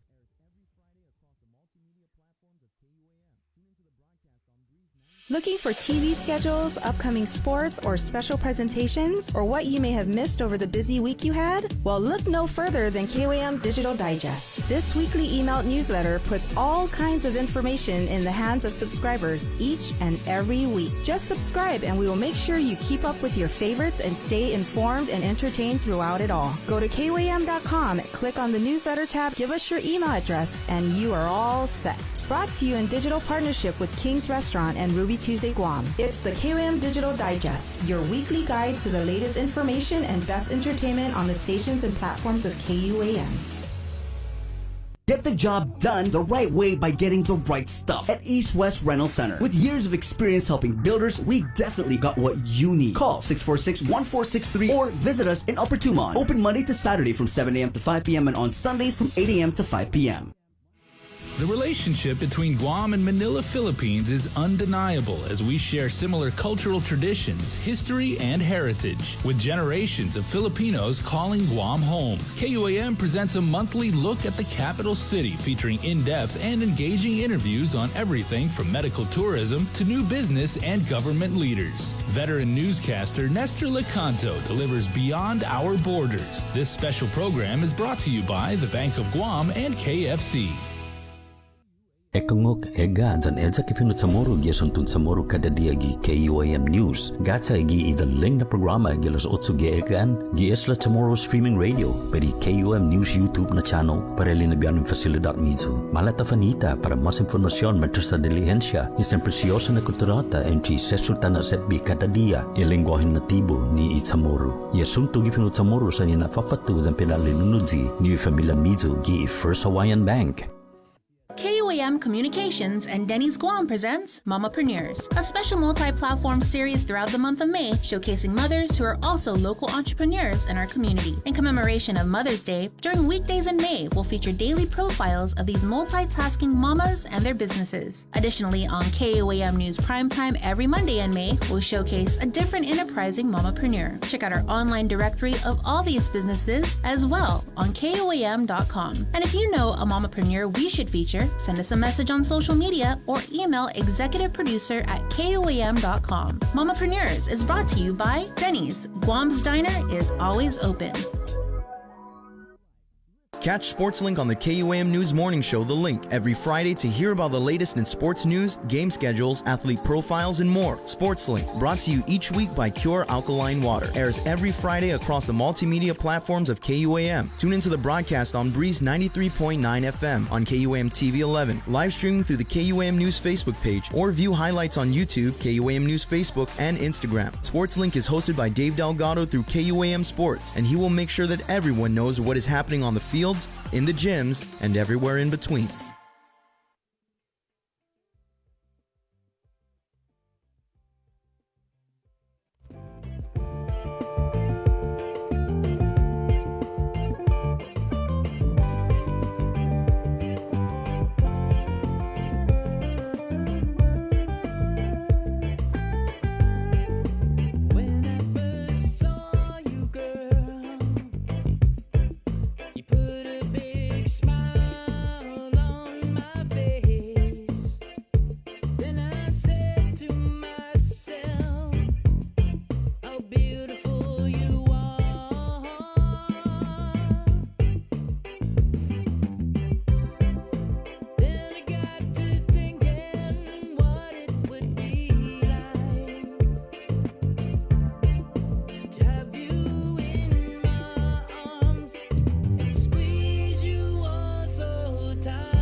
You know, we play only 1,000% local music on the link. The CDC has said that we have to. Yeah, CDC. Said what? They said we have to play local music. 7:30. Yep. News from the CDC that we kind of talked about. It kind of broke late on the show yesterday, Bree. That we were upgraded to level 4? Yeah, it's weird that they say upgraded, though, because it's really a downgrade, but Yeah. it's an up. You know what I mean? So we were, what, level... Were we level 2? We're level 3. And now we're level 4, which is the worst, absolute worst rating. Travel guidance from the CDC says, don't go to Guam. The risk of COVID-19 is very high. So I don't know. We're going to try and get Uncle Carl on to figure it out. I mean, is it going to affect the reopening of tourism? No, they're going full steam ahead. Of course not. But I know Sabrina really took issue with it, right? Because, well, I mean, they're all the way over there, and they don't really know. They should send, like, CDC. Does the CDC have rapporteurs? You know what I mean? They need to send some of these CDC No, but they don't take rapporteurs into here. consideration our vaccination rate, everything we're doing here. So, yeah. Why don't you come over here and take a look at what we're doing? Right on. There you Or go. take into consideration our vaccination rate. Yeah. Or maybe we're lumped in, like you said, we're lumped in with India. Yeah, and India right now is with the Philippines and you know? Afghanistan and Kyrgyzstan. What's that one, Ken? It's like Krygyst, Kyrgyzstan. Yeah, it sounds right, right? Hold as on. long as you say it, with confidence. They say like, oh yeah, we're lumped in there with Kyrgyzstan. Kyrgyzstan. Yeah, we're the home of the Kyrgyzstanis. All right. Let's go into the Zoom room and get Speaker Teresa live. What was your take on this? Good morning, Madam Speaker, by the way. Well, good morning. Good morning, Sabrina and Chris Good and morning. Jason, and good morning, Guam. So what is your take on this CDC travel advisory? It kind of seems like they're, I don't know, maybe behind the curve with what's going on here on Guam. But I mean, at the end of the day, it is the CDC. Well, I don't know. I just think we need to continue to take it seriously. It's if they're issuing these reports, so I don't know. I'm not going to blow them off. I think we need to take them seriously. I think we have seen some of our numbers rise recently, and that's even more concerning to me than what the CDC says, because we've seen this on the ground. So the number of cases seem to be rising little by little, and I don't know. I'm just concerned about that. So I just think we have to continue to be very, very careful. I think we also should get more information on the rise in these cases. Other than we Yes. got 9, we got 12. Yeah. I mean, No, is you're it- right. And, so they used to issue what's called a surveillance report or surveillance action report or every week. And then, they stopped for a long time. Then they issued it again very recently. And then they stopped again. And so I've been asking the director, why are these not issued to the media? Because these are very helpful. They tell us how many came from exactly whether they came from the quarantine, whether they came from community or household, whether they came from a workplace, and I find that much more helpful. And I even, of course, I agree. I want even more information. I've always wanted more information, but these are very helpful. And so for the last couple of weeks, I noticed they haven't been issuing those by the JIC announcements, and I've asked the director that. I haven't gotten a satisfactory answer as to why.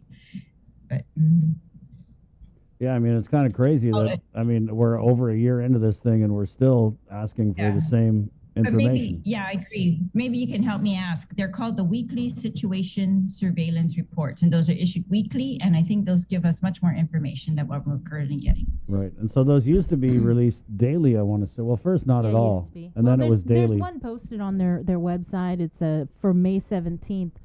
But it's basically just, the number of confirmed cases, whether they were molecular or antigen tests. Right. But, No, but that's not as about it, detailed. right? Yeah. It's not as detailed as the weekly situation surveillance reports. Yeah. So we're definitely able to tell exactly where they trace these to. They don't name the businesses in there necessarily, but they name the if it's a quarantine facility, if it's the workplace, if it's the home. And I remember they used to do the map. Do you remember that? Yeah. Yeah, it's not Yes. it's not there anymore. I suspect they still have those things, but they're just not issuing them to us. So I'd like your help as well.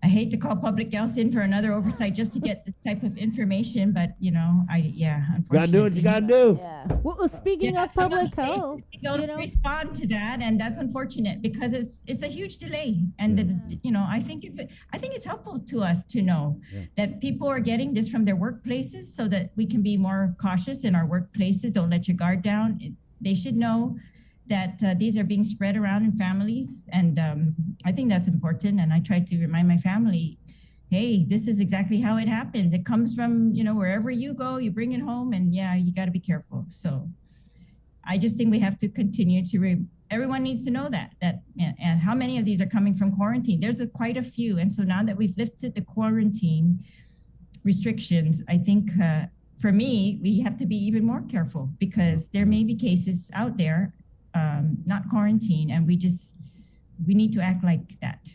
And I think if we act like that, we can take care of our families, right, and prevent the spread. Hopefully, we just need to continue to act like that.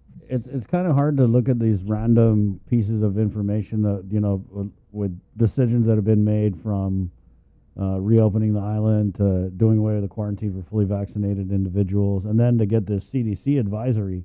So I wondered, like, how much. I mean, it's a formula or something, right, Bree? We were talking about this. I wonder how they calculate these advisory scores. I mean, is it a formula that looks at the cases versus the tests, or do they even read the news and look at what is really happening in a jurisdiction? I don't know. But Bree, you're gonna ask about public health, right? Oh no, I actually found on their website when I was talking about the interactive map. It is there, and the situation report is there. It's from March 12th though to March 14th. That's the latest one that they have. Yeah, that's what I'm saying. Yeah, they have they have them weekly. And so I've actually requested copies, but I've asked them also so I've received copies. That's how I know what I'm telling you. But I've asked them, why aren't you giving this to the media? What is the policy behind that? And that's what I haven't received an explanation for. Oh, can you give us some copies then? Have you got some? It's on there. Sure, I'll forward them to you. Yes. Okay. Thanks. I did want to follow up on speaking of public health. Have you heard anything regarding the quarantine facilities and the isolation facility? What we're gonna do now that if you're fully vaccinated, you come in, you don't have to go in. Yeah. And they release 600? Is that? I think that's what Janella said. Wow. 700, I thought. Yeah. Anyways. No, I haven't seen the plan as to, so what type of facility are they going to procure? Remember maybe just a week or two ago when they were telling us they were still in the procurement of the consolidated facility. So now haven't heard a plan. I have not heard or seen the plans for what they're going to be forward. There's a plan? They continue to need a quarantine facility. That's what we've heard. Don't know.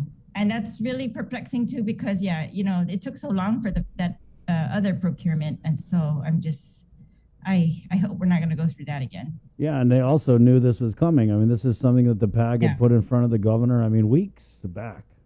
Weeks back. Exactly. Yes, you're right. Speaking of plans, have you heard anything? The CNMI, they got their ARP funds. Have you heard whether Guam received it in the past 24 hours? Or? In the past 24 hours, I haven't checked, but I did check before that. And Mr. Byrne told me, no, they had not received it yet. And he kind of made it sound like he wasn't expecting it immediately anymore, but then the CNMI got there, so I'm expecting ours immediately. And I've actually written a letter to the governor yesterday in light of her announcement that these funds will be coming in the next few days, that they prepare those checks for the RISE payments. I think that's critical. I heard the mayor, the president of the Mayor's Council on your show yesterday announced that at least one of the food programs is going to be stopped in May. And we've had this law on the books now, since the last term. And so I think there's no reason really. The guidelines don't prevent us from paying this. And I think the check should be ready so that when the cash comes in, those checks go out for those people who are making less than $40,000. And I'm hoping this will help them to put food on the table if they were relying on those food sources that are going to be ending soon, and to help them in any other way that they need right now. And of course, this is in conjunction with all the other things we're trying to stand up. But I think that one we don't need to wait. We don't need to wait till we make the master plan for the rest of the funds. We don't need to wait for anything. We can issue those checks immediately. Yeah. There was something that when we interviewed the spokesperson or the press secretary for the Office of the CNMI Governor, Kevin Bautista, yesterday, he was mentioning that as soon as that Treasury guidance came out last week, they immediately went in and put in their drawdown request as part of a requirement. Do you know if that's something that we did? Yeah, if Mr. Byrne told me he did that, so he did it immediately. So I don't think it's that we were late in issuing our, request. Not at all. So I don't know the explanation, but I'm still expecting those funds any day. Yeah, that's why I'm hoping that they will get ready and they will issue that, and that will be one thing that we've taken care of with the funds as they were intended to be used, and that then we can hash out the rest of the plan. Mm-hmm. The total for the RISE Act, was it around what, 30 million? What? Yes, 30 million. Okay. Yes. All right. That was the number one on our priorities. Yes. Yeah. And you wrote that letter yesterday.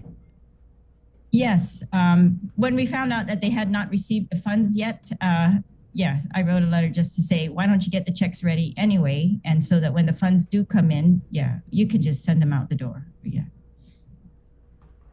Oh, no, In though. fact, I kind of wanted to ask because, the meeting you guys had with the gov, and then after she had the press conference, but she was real kind of, I kind of tried to nail her down on the RISE Act on whether or not she's going to pay it as it's written, as it is written in the law. And she kind of gave this real convoluted answer about, the retirees weren't included, the government employees weren't included. And then Lester Carlson chimed in and said, yeah, the government employees, even if they met the income eligibility, were not included.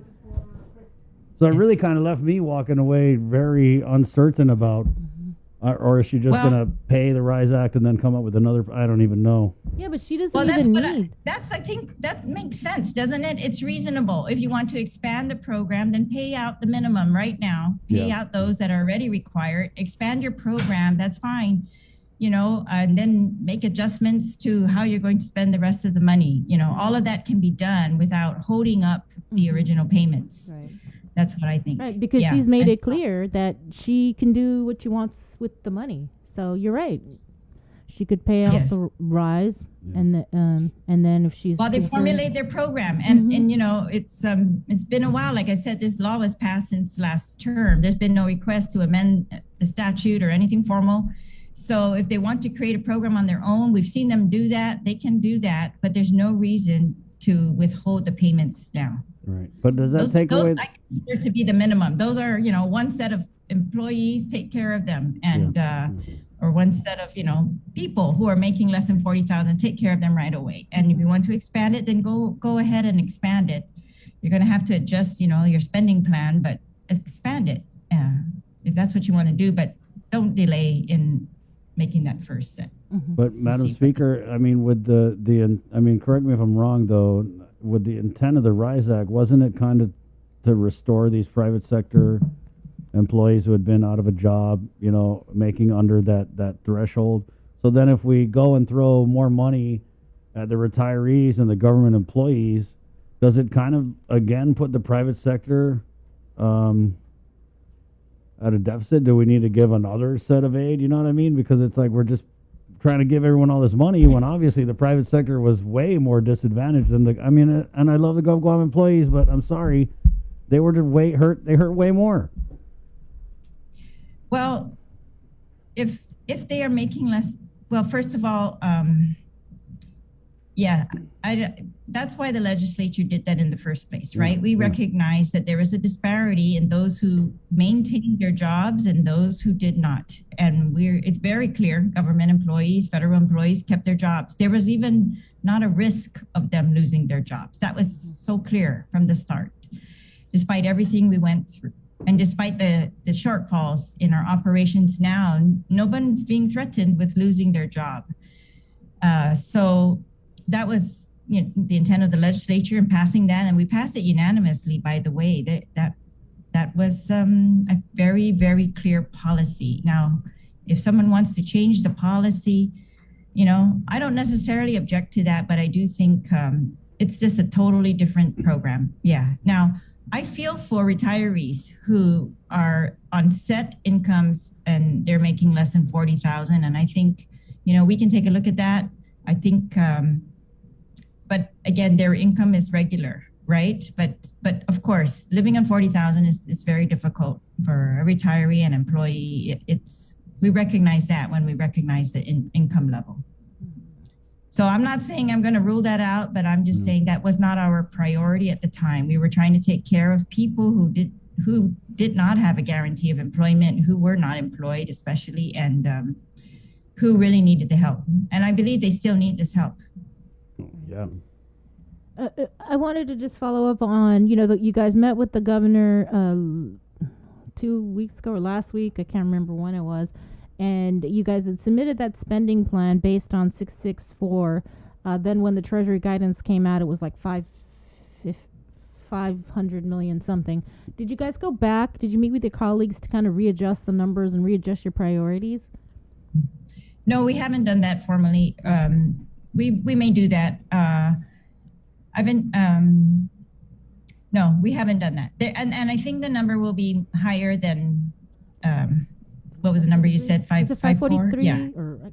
Yeah, it's going to end up higher than that because there are other numbers that were included in that original number that we're going to get up close to that.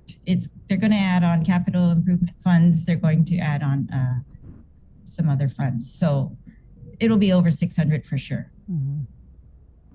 Okay.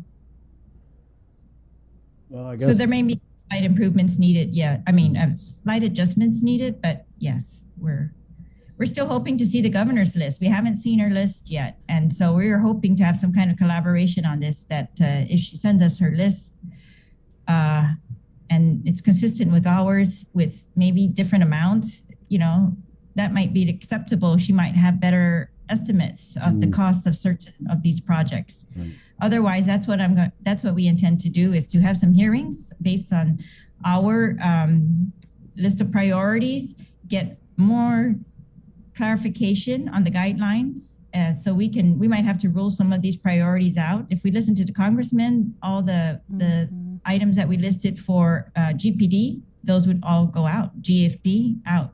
So, that would be one adjustment. The other adjustment, any other adjustment required by the guidelines, and any other adjustment required by different estimates. And so I think if we have some public hearings with these agencies and we get them to flesh out these estimates even better, those things will change. Madam Speaker, yesterday we had the CNMI governor's office on, and so I know they got their ARPA already, but the process they described, it sounded a little different from what, and maybe the governor's just not telling anybody, but it sounded like they had to do a lot of prep work months in advance of receiving this money, in terms of filing their drawdown request or whatever. But and I'm not saying that Guam should have been doing it, because I don't know. Again, we don't know because the governor's lacking on the transparency. But I mean, is it concerning to you guys at all that we got this huge chunk of money and the governor keeps talking about this plan that no one has laid eyes on? Well, no one except her people. And what is well, the when big... I read the Go ahead. Sorry. When I read the guidelines, Chris, it looked like the states have to submit drawdown plans like that. Yeah. And but when I asked, I think it was Ed Byrne, he made it sound like Guam did not have to do that, and we're going to get ours all in a lump sum. So that's what they did. They submitted a request for the lump sum, and they did not have to do it in installments or anything like that. And so, but it's actually, you raise a good point. If they made a drawdown request that is detailed, maybe I'm going to FOIA that, because maybe that will show us parts of the plan that they're not disclosing to us yet. Why wouldn't they disclose it though? I understand the delay. Yeah. That's kind of the first thing I thought when you guys had the meeting with the gov. It was going to be like, show me mine, I'll show you yours, or you show me yours, I'll show you mine, kind of deal. I don't know. I can't play those games, but for me, it's like we went through this with CARES Act expenditures. If you remember, they would not even consider legislative input. They would not consider public input. It, I thought, was a very stressful time for the people of Guam to, be in this this situation where no one had any idea how that money would be spent, whether it's going to be spent properly or not. And then in the end, or towards the end, we start to see, the reports, and then all the questions come out. And I just think that's kind of a backwards way of doing it. And I wanted to do it another way. So that's what I'm hoping to do with these ARP funds. If we can, I'm doing everything I can that the legislature is going to put their priorities out there, that we are going to get public input, that we are going to do whatever we can in that regard. And of course, if the governor is going to make the command decision in the end, then so be it. But I don't want it to be for lack of us trying to have input into it and trying to, I just think it's the best thing for the people of Guam. If you're going to have more eyes on any type of expenditures, these are long-term investments that we're going to make. And it's just never occurred on Guam that a long-term investment is going to be decided by one person. It's never been the best way for any place. Even the President of the United States is not doing that. He's doing a lot of work to get collaboration, meetings with the Republicans, everyone. They work very hard to get collaboration going across the nation to make sure they get input or, explain their plans. And I think that's always going to be better for us. The more input we can get, the more collaboration, because I'm open for any ideas. And I never believe that I or even us here at the legislature have, all the best ideas. I don't think that's our role. I think our role is to listen to the best ideas and to invite those best ideas and to hash them out. And I think that's what we can do. We have some time to do that. For example, long-term plans like building a hospital, we can hash those out and we should be doing that. And so that's what I want to do. And these other investments, I don't know. I just feel like if 15 senators agreed that these were priorities, then I think it's something that the governor should take seriously, that at least these 15 senators who have committed to, leading fiscal policy for the government of Guam, taking care of all the agencies and the people of Guam, just as much as she has, that, those are legitimate issues, legitimate concerns, and they should be considered. So what we were hoping, and she invited us to submit a plan so that they could be considered. And so that's exactly what I'm hoping is going to happen. Mm-hmm. I'll be very disappointed if that's not what happens. You mentioned CARES Act fund and how it was spent. I noticed that on the legislature's website, there was a report that was posted online on how the $117 million was spent. Did you get a chance to look at that? And was there anything in there that kind of, stood out to you? I just glanced at it and I was not able to really do a deep dive into it yet. But we, as you saw, prior to that, we had a report on the emergency expenditures for the year and other things. But no, I haven't done a deep dive, but yeah, it wasn't like as specific as the one that they sent out when they got the 117, where it said, "Oh, we're going to buy, plasma screen televisions, and we're going to, You're right. And actually, what we've been doing, Sabrina, is kind of the reverse. So when they come in now for their budget hearings, we ask them, "How much in CARES funding did you get, and what did you use it for?" And we're making them really. I think you've seen it for GCC and UOG, the first ones that came in. We're really requiring them to do that. So, because that's our double check on what they used it for and how did that have an impact. And that's also going to help us with the use of the ARP. So if we think, they didn't use it wisely, we can make some adjustments as to parameters on the ARP use. Mm-hmm. Okay. Public health budget hearing tomorrow? Yes. Public health has told us, by the way, that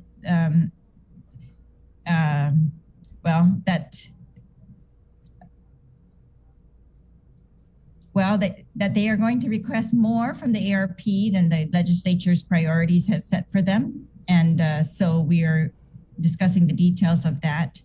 We had set a certain amount for them because we thought they were going to be receiving their own set of federal funds, and they are. And so we're trying to, for those agencies that are receiving their own federal funds directly, including public health, including the hospital, including, we think, the airport, and some others, that we want, of course, to see an accounting from those agencies as to how they intend to spend those. So, and public health, I think one of the unknowns is about the Medicaid, right? Whether what they did this year with Medicaid, which extended it and covered 80%, whether they're going to extend that next year. And I in one of my discussions with the congressman, he told me he's very confident that that's going to be a permanent change. And so that's good news. It's just a little bit, while it's not confirmed, we're trying to budget around it, right? So we're trying to make sure that we cover all the Medicaid. That's really the biggest expense of public health, Medicaid and MIP. And, you know, we have a huge shift since they're now covering FSM citizens under the Medicaid. That's really big for us. So I'm hoping we can maximize our match and put in whatever money is necessary to match the maximum amount there so that everyone who's lost a job, who needs health insurance, has it. That to me is very important. I think that should be our number one goal. And so after that, yeah, public health, I think there's nothing very controversial there. I hope this year that it's very clear. Yeah, I mean, you know, being in this pandemic is public health and is kind of the thinking with the legislature. Are they in a position to come down to you guys and just ask for whatever and get whatever because they were the lead responder in this public health emergency? Well, there's two areas that I'm asking for, and that's for sure. One is to expand the workers at CPS, to expand that, because I think even if they fill all these positions that are vacant, which is very difficult for them at this point, but even if they did, I still think they're short. So that's one change that I've asked the budget chair to seriously incorporate. And the second one is the environmental health inspectors. I think even prior to COVID, we had a shortage in that. COVID has truly exacerbated that shortage and that demand. And we need that if we're going to continue to move forward safely. And as you know, this is the division that they rely on for the guidelines, for the reopening guidelines. Yeah. And I think for the moving forward, if we move forward and, you know, these restaurants need to be inspected, all businesses, whether they're complying with regulations, need to be inspected, that we really need to put our money into that. And so that's another division I would like to expand. So those two are my priorities, to make sure that they're included in the budget. The rest of the public health, it's my understanding, if they can fill their existing vacancies, that they're okay. But there's another concern that came to my attention just last night, in fact, is someone was telling me that they think that there are at maybe 19% of public health employees who are eligible for retirement in the next year. And so they had asked me if I had seen public health's plan as to how they would, you know, take care of that many people retiring, or, you know, fill those vacancies. Those are the most experienced people at public health.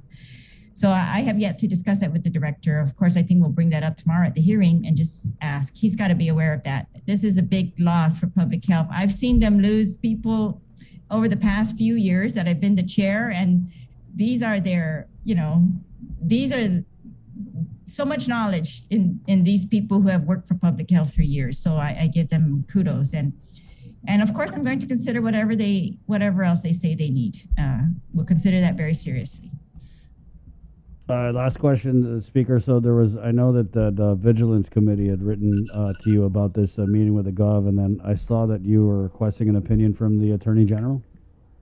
Well, they're accusing me of violating the open government law. They accused me, I don't know if they sent the same letter to the governor or all the other senators, but they sent me one and seem to be accusing only me. So I don't agree with them, but I decided I was going to, but you know, I want to know if that's a violation, because I didn't think it was. So I forwarded that to the Attorney General, yes, and I've asked him for an opinion as to whether I or the governor or any of these senators have violated the open government law. And I also asked him to give us any further guidance that he could in regards to meetings that we have. We have meetings all day long, every day. I meet with other senators, I meet with constituents, I meet with directors, and I want to have a very clear, guidelines going forward. because I just think being accused of violating the open government law is, I take that very seriously. You know, I've been a champion for transparency here at the legislature. I really think we have put in place things that are unprecedented. And I think we have more oversight hearings now than there have ever been. And so I think that this legislature takes that very seriously. I think, you know, we try to do our business publicly. I put everything I've got as far as I can up on my website or wherever, if it's not in the public domain already, and just things like that. So I don't know. I just want, if we need more transparency, I'm all for it. If you know, I just want this ARP forward, and I don't want to be shut out of the room. I don't want to be not invited to participate. I don't want to be like we were for the CARES, right? I want to be heard. And so I'm going to insist that the legislature continues to be heard when it comes to expenditure of the federal funds. Okay, Madam Speaker, we've got to run. It's 8 o'clock. All right, can I just let everyone know too that, so we send out announcements, but we're having session this Friday, 10 a.m. The agenda will you probably know what's going to be on the agenda by tuning into the Committee on Rules meeting, which is this afternoon. And that's where they normally decide which bills they're going to put on the agenda or which bills they may put on the agenda later. They kind of announce those. So we can all get a heads up as to what might be on our agenda. And again, so our session is on Friday at 10. And so thank you. Thanks again for all your work in this pandemic and getting the information out. Really appreciate it, both of you. Thank you. Thanks, Senator. Speaker. Take care. All right. It's 8:02. We're jumping on to KUAM TV right now.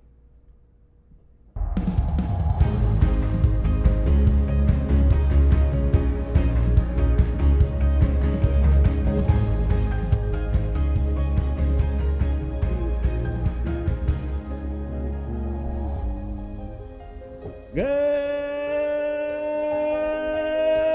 morning, Guam. It's 8:02. Welcome, KUAM TV, to this Wednesday, May 19th episode of The Link. My name's Chris. I'm Sabrina. Coming up on the show, Education Superintendent John Fernandez. We'll also give you cool ideas for summer camp with our friends at Anafa Malik Youth. All that and in-depth news is just right around the corner here on The Link, which is brought to you by East West Rental, Calvo Enterprises, IT&E, and our friends over at Jack in the Box. Yep, Hump Day, Wednesday. Let's go ahead and get into it with the very latest from the KUAM News team. Sabrina Salas-Matanani. Good morning, Sabrina. Hafide, and good morning, everyone. It is a major accomplishment for the Guam Department of Education as all 41 schools have achieved WASC accreditation. This makes GDOE the first school district in the country to accredit all schools under the Western Association of Schools and Colleges. The WASC Accrediting Commission for Schools conduct ongoing 6-year cycle evaluations in which schools must demonstrate the capacity, commitment, and competence to support quality education and continued school improvement. An oversight hearing is on the way. That's the word from Chamorro Land Trust Oversight Speaker Therese Terlahi. Senator Joanne Brown had written Speaker Terlahi requesting an oversight hearing relative to allegations of forgery and coercion raised by at least one CLTC staffer against former Director Jack Hattig. Hattig since resigned from the Land Trust and has been detailed to Adelup as a special assistant to the governor. Terlahi forwarded the forgery allegations to the Attorney General for investigation. In response to Senator Brown's letter, Terlahi said she is awaiting documents from the CLTC and she will determine what remaining issues will be included in the next oversight of the Chamorro Land Trust Commission. Senator Pito Terlahi introduced Bill 137 to fund an actuarial study with the Government of Guam Retirement Fund for the costs and benefits of an improved retirement system for public safety employees. The bill is co-sponsored by Vice Speaker Tina Muñoz-Barnes and Senator Mary Torres. According to the senator, public safety employees have asked for years for a retirement plan that takes into consideration the physical rigors of their jobs. The committee chair adds that he introduced the bill because every single state in the country has a separate retirement consideration for firefighters, public safety employees, and other uniformed personnel in recognition of the physically demanding nature of their work. Workers under the new hybrid plan in Guam cannot retire until the age of 62, which is one of the oldest ages for retirement for public safety employees in the nation. If public safety officers lose their job before the age of retirement, they lose their hybrid plan retirement account and will not even have a Social Security account to fall back on. It has been almost a week since the fire at the DeWitt warehouse in Harmon, and the investigation into the cause and origin is still ongoing. According to Guam Fire Department spokesperson Chirika Chargaloff, investigators are working with engineers on areas of structural integrity before adjacent areas can be reopened. In the meantime, investigators continue to conduct interviews. As we have reported, much of what was destroyed was paperwork. It was last Thursday when Port General Manager Roy Respicio stated they used DeWitt to store older agency documents. And just yesterday, GURA confirmed they too had contracted with DeWitt to store archive records. GURA Director Ray Tapasnia says our assessment shows these documents to be over 20 years old. None of these records are essential to our current operations. GURA will be just fine. With more news now, here is Isaiah Uggan. Hafide Sinamai, Guahusi Isaiah Uggan. Here's what's making news on Guam. Guam's travel risk has been raised to the highest level 4 by the Centers for Disease Control. According to the CDC website, travelers should avoid all travel to Guam. It further recommends that if you must travel to Guam, you should get fully vaccinated first. The CDC does not provide a specific reason for the upgrade to very high from the previous level 3 high. The governor issued a statement saying this upgrade in travel risk should not be viewed as a setback in our recovery, but a reminder that we must keep the basic COVID-19 mitigation measures in place, she added. Reopening our island is dependent on our ability to hold ourselves accountable. GVB issued a statement which read in part, "We have already made significant progress toward revitalizing our tourism industry, but we must remain vigilant and protect each other during the pandemic." The Department of Corrections has revised its pandemic policy on who gets locked up following arrest. With more, here's Sabrina Salas-Mazzanani. The Department of Corrections is experiencing a different kind of surge. We haven't had anybody turned away recently in the last few weeks. During last year's second surge of COVID, DOC experienced an outbreak in the prison, which resulted in a policy to only accept violent offenders arrested for family violence cases, court-committed cases, and all other offenders were booked and released. We've updated the directive. On May 13th, more than 12 crimes were added to the list, including kidnapping, rape, child pornography, robbery, terrorizing, assault on a peace officer, human trafficking, and child abuse, to name a few. According to Major Antone Uggan, after discussions with the Guam Police Department and vaccinations of pretrial detainees underway in the Agana Detention Center, the additional crimes were added. We have a limited space at the Agana facility that where we quarantine the individuals. And so we have to be, we're being very cautious on, we don't want to receive people if they're just one, like theft of property or, smaller. I mean, I understand it's still a crime, but we're trying to manage our population. But we worked it off GPD and we redid some of the charges on which we would accept. And basically now that's, to be honest, it's almost going to include every single person. According to the directive, if an arrestee is brought in on charges that aren't on the list, the final decision will be made by the warden. So if there is a question during the middle of the night about confining somebody, they have to call the warden and he has to give the final approval whether to accept or not. That's only for the more rare cases. During last year's outbreak of COVID at DOC, more than 100 inmates, detainees, and officers had popped positive for the virus. Stay informed 24/7 by checking out KUM.com or downloading the KUM News app, available for iOS or Android. Reporting for Guam's News Network, Guahusi Isaiah Uggan. 6 out of 778 test samples taken on the 17th have tested positive for COVID. This brings the total of officially reported cases of the virus to 8,109 since March of last year. There have been 139 deaths, 90 cases are active, and there have been more than 7,800 recoveries. The hospital census, 8 people are currently hospitalized, 1 receiving ICU level of care, 1 on a ventilator. The CAR score has risen to 0.9. The JIC also reports that a total of 72,899 residents are fully immunized. Health officials say the U.S. is moving in the right direction in the battle against the coronavirus pandemic, and that has led many states to roll back mask mandates that have been in place since last year. Skylar Henry has the story. You're winning the war on the virus. The Biden administration says COVID-19 infections are down in all 50 states for the first time since the pandemic began. Nationwide, new cases are down 87% since January, and deaths are down 82%. The past week has been a big week with progress and milestones that set us on a path out of this pandemic. With cases down and vaccinations up, many cities and states are looking at the CDC guidance issued last week and moving to withdraw their mask mandates for vaccinated people. But uneven mask policies across the country are leading to some confusion. Don't leave them at home yet. Keep them on you. Even if a city or state lifts its mandate, stores can still require masks if they want. It's easier just to kind of ask people to keep on doing what they've been doing than to suddenly make some people feel potentially really unsafe. The unevenness of the mask mandate rollback is evident even here on Capitol Hill, where the House still has rules in place on mask wearing while the Senate does not. Masks are still required on the House floor. Dr. Brian Monahan, Congress's attending physician, says he will keep the mask requirement until all members and floor staff are fully vaccinated. Skylar Henry, CBS News, Capitol Hill. A CNN survey of lawmakers showed about 25% of House members have not reported being vaccinated. Some, including Georgia Congresswoman Marjorie Taylor Greene, say they will not get the vaccine. She says she doesn't believe it's necessary. Meanwhile, here at home, Governor Lulian Guerrero is continuing to urge island residents to wear a mask. As of late yesterday afternoon, jury deliberations got underway in former Airman Luis Vargas's rape trial. For the past 3.5 weeks, a jury of 12 has heard emotional testimony, seen evidence, and sat through nearly 3 hours of closing arguments.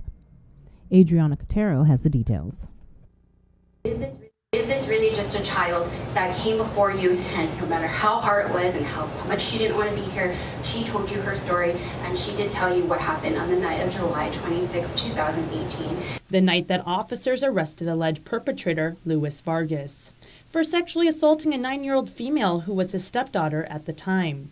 He faces 5 counts of both first and second-degree criminal sexual conduct, in which Assistant Attorney General Christine Tenorio makes her final arguments for the jury to find him guilty on all charges beyond a reasonable doubt. But when you're really asking yourself whose theory is more reasonable in this case, is it reasonable that this 9-year-old had it in her mental capacity to think of this grandmaster plan at 10:30 p.m. At night on some random day, that she knew what towel to tell the police to get, that she knew that somehow Mr. Vargas had previously ejaculated on the towel and she knew that there was evidence there, that she knew somehow that Mr. Vargas ejaculated on his shorts and was just walking around in the same shorts that he ejaculated on, and that she knew how to point this out to the police, all while being naked in bed as her mom is there. You have to really ask yourself, what is more reasonable in this case?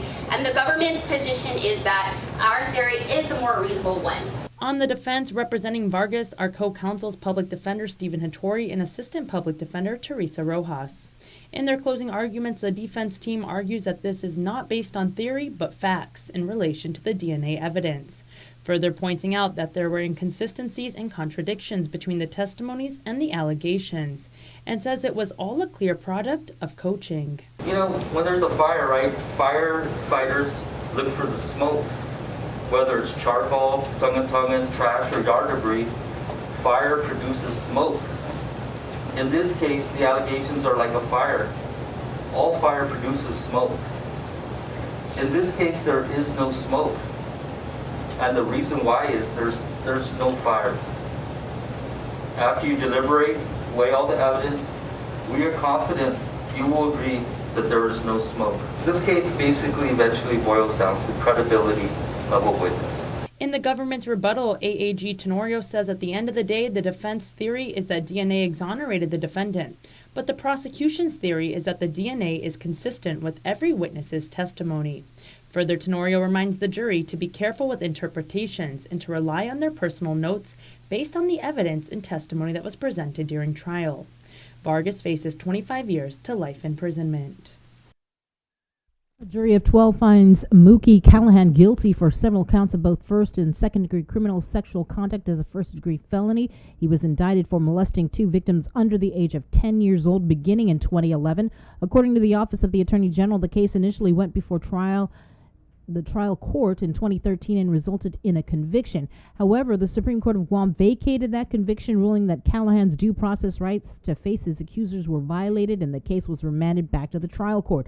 Following the guilty verdict, Chief Prosecutor Basil O'Malley stated the verdict marks a great day for the victims. They've waited in anguish all this time. His sentencing was set for July 28th. He faces multiple life sentences.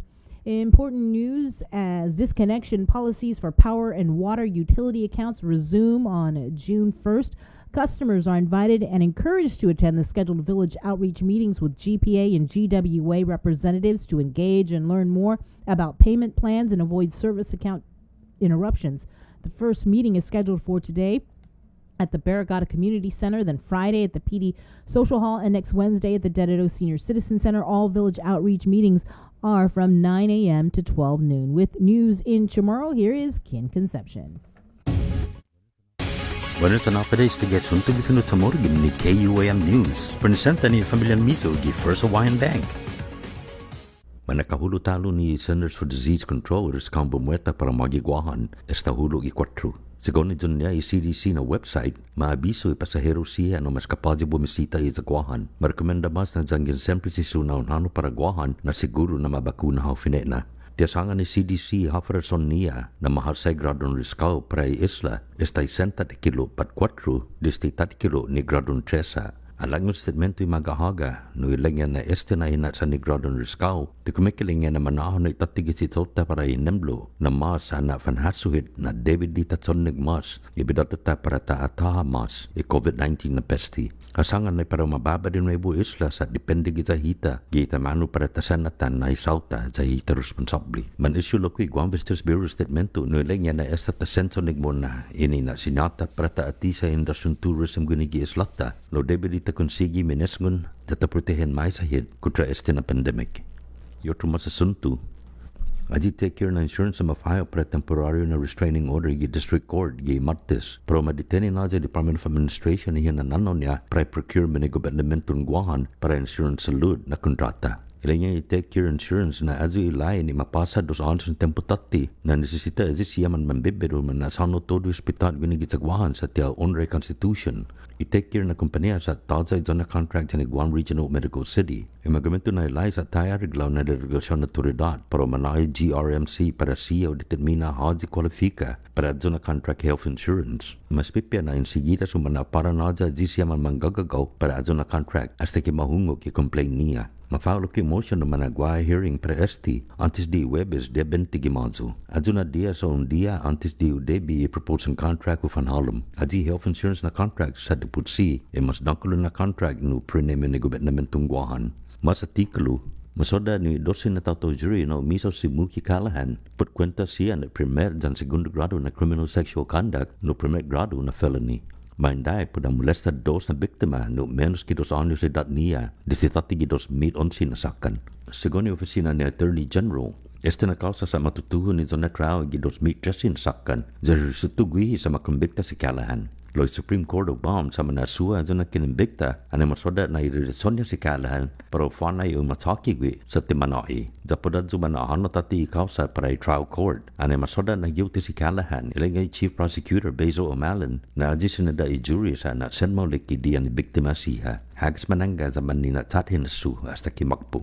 Pero masentensya si Callahan gi 28 gi Hulyo afafana maski uno na sinintensyan prinesu hasta ki tumunlina niya. Gimas, para managwa oversight na hearing. Adyo lang niya si Speaker Teresa Lahi yung miluluy komite yung oversight para sa Tomorrowland Trust Commission. Si Senadora Joanne Brown sa katawad si Lahi sa request na managwa oversight hearing sa pudinitsakin forgery sa manifestos linachi ginitaw-taw niya kontra yung gininirektor para adyo na ahensya si Jack Hattick. Pumarig si Sonia si Hattick gi Land Trust sa matalaki ofisyon niya para special assistant para yung magahaga. Hanahano si Lahi na tsakin forgery para gwatig yung opisina ni Attorney General para maimbestiga. Ginipenya si Terlahi para ikatan niya si Brown. Asanganin na nanagadocumento siya gini CLTC. Zaparo determina hapatalo siya na linati dan sinatsaga para madiskuti gi oversight hearing para CLTC. Iyot tumu, kana istaon sumana distia na kimason na di warehouse di wit giza Harmon da dista pagwa imbestitiga na hapatay mano na kimason. Sigon na Guam Fire Department na spokesperson si Cherika Sharglef man matututso iman man imbestitiga sa engineer siya para madetermina ko fifit miya ay kimason na banda ni warehouse sa para makit sa gimababa de nuevo otro siya no lugar ni manhihut. Bento said na siya man interview siya investigators. Nurin report KOM kana todi ko sa record puppet sa demonstration ni Iguafi. Giimapos na webis na lingay maga si commercial port si Rory Respicio na manasasadbi diwit na kompanya pero mapolo yun man amko esta na dokumento ni ahensya. Sa giniga pagkufit maloko igura na manggay kontrata sa ni diwit pero mapolo siya dokumento gizo niya warehouse. Direktor igura si Rita Paz niya ilang niya na adso siya na dokumento sa maski 20 anos na idat. Jataza guhi presiso para igura na ahensya. Ilang niya na maulika igura sinadso siya na dokumento sa record. Para Guam News Network, Walsikin Conception. Yasunto yung finut sa muro sa presenta sa ninafoto ni Familia Mizo gi First Hawaiian Bank.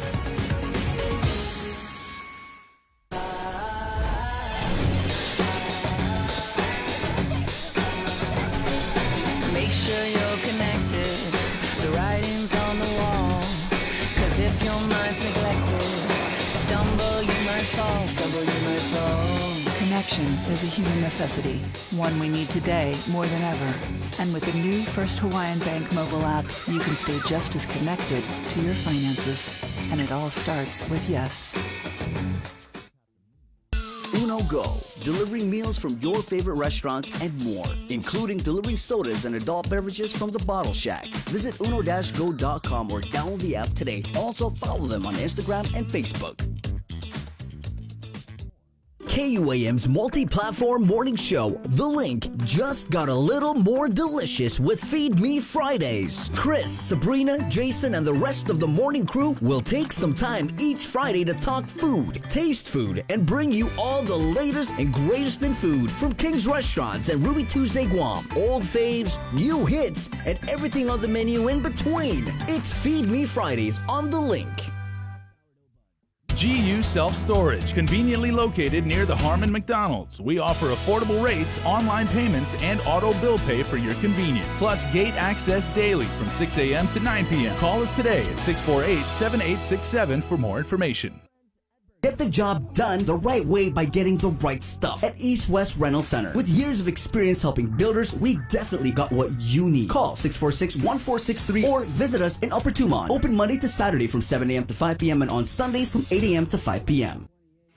The relationship between Guam and Manila, Philippines is undeniable as we share similar cultural traditions, history, and heritage, with generations of Filipinos calling Guam home. KUAM presents a monthly look at the capital city featuring in-depth and engaging interviews on everything from medical tourism to new business and government leaders. Veteran newscaster Nestor Lecanto delivers Beyond Our Borders. This special program is brought to you by the Bank of Guam and KFC.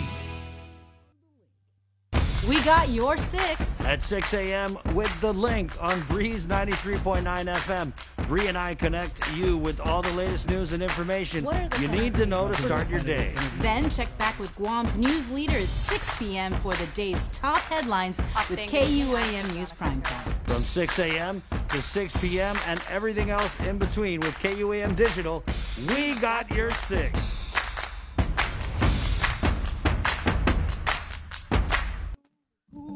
And even though I was kinda acting rude, she made me feel as if I had nothing to prove. So I had to get myself back together and play smooth. Never ever thought that I would feel this way. Judging from my looks and the words she said, I knew that I was sprung from the very first day. What am I trying to say? She's a very, very special lady, the kind of woman that would drive you crazy. She won't be I'm easy. Oh yeah, Austin Saralou. On the Link, 824. Good morning. It's brought to you by East West Rental, Cabo Enterprises, ITNE, and Jackie in the Box. Let's go into the Zoom room now where we have Education Superintendent John Fernandez standing by for our weekly update. Good morning, John.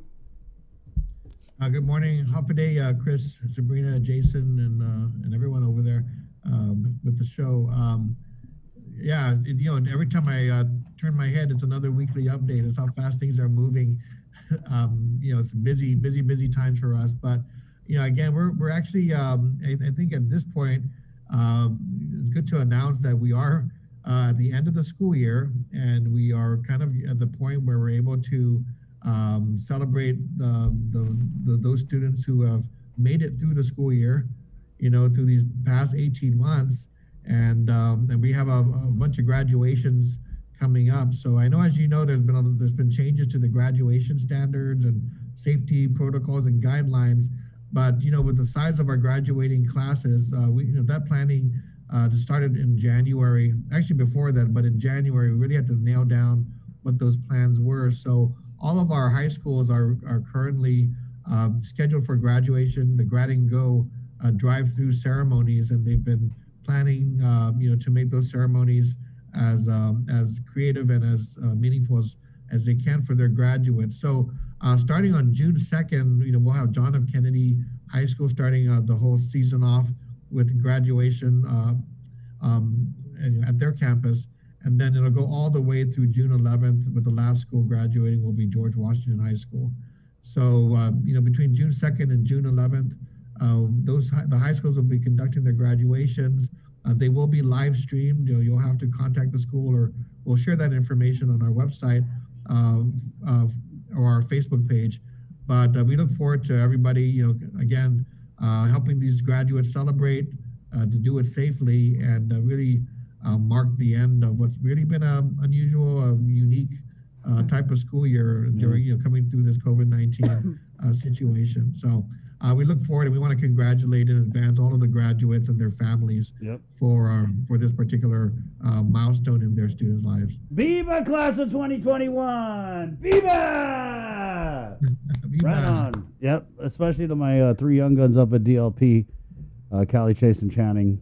Chase will do the walk. This is just the high school graduations, not to mention all of the promotions that are happening as well. And again, a lot of them are drive-through, but somebody was observing to me that yesterday one of the promotions took place, and what they noticed was, even though these are drive-through ceremonies, the families kind of dressed up for it.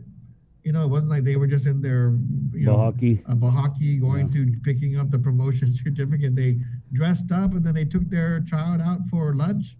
I thought it was nice. It was kind of getting back to that normal feeling of celebration. So we were glad to see that, and that the families had an opportunity to celebrate, these particular milestones in their kids' progress through DOE. So again, not just for our graduates, but viva to all the schools and all the promotions, the students who are going through that transition from elementary to middle and from middle to high school. Do you feel? We also. Oh, go ahead. Go ahead, John. We also just an update on summer school. I know that's we're turning our attention all the way now to summer and then to next school year. I know we've been trying to track the registration. So I even had to update this for my board meeting last night, because I had reported that we were tracking about 1,800. Students, but we've kept that registration pretty open. If you're interested, we're not going to turn you away because you missed the initial registration time frame.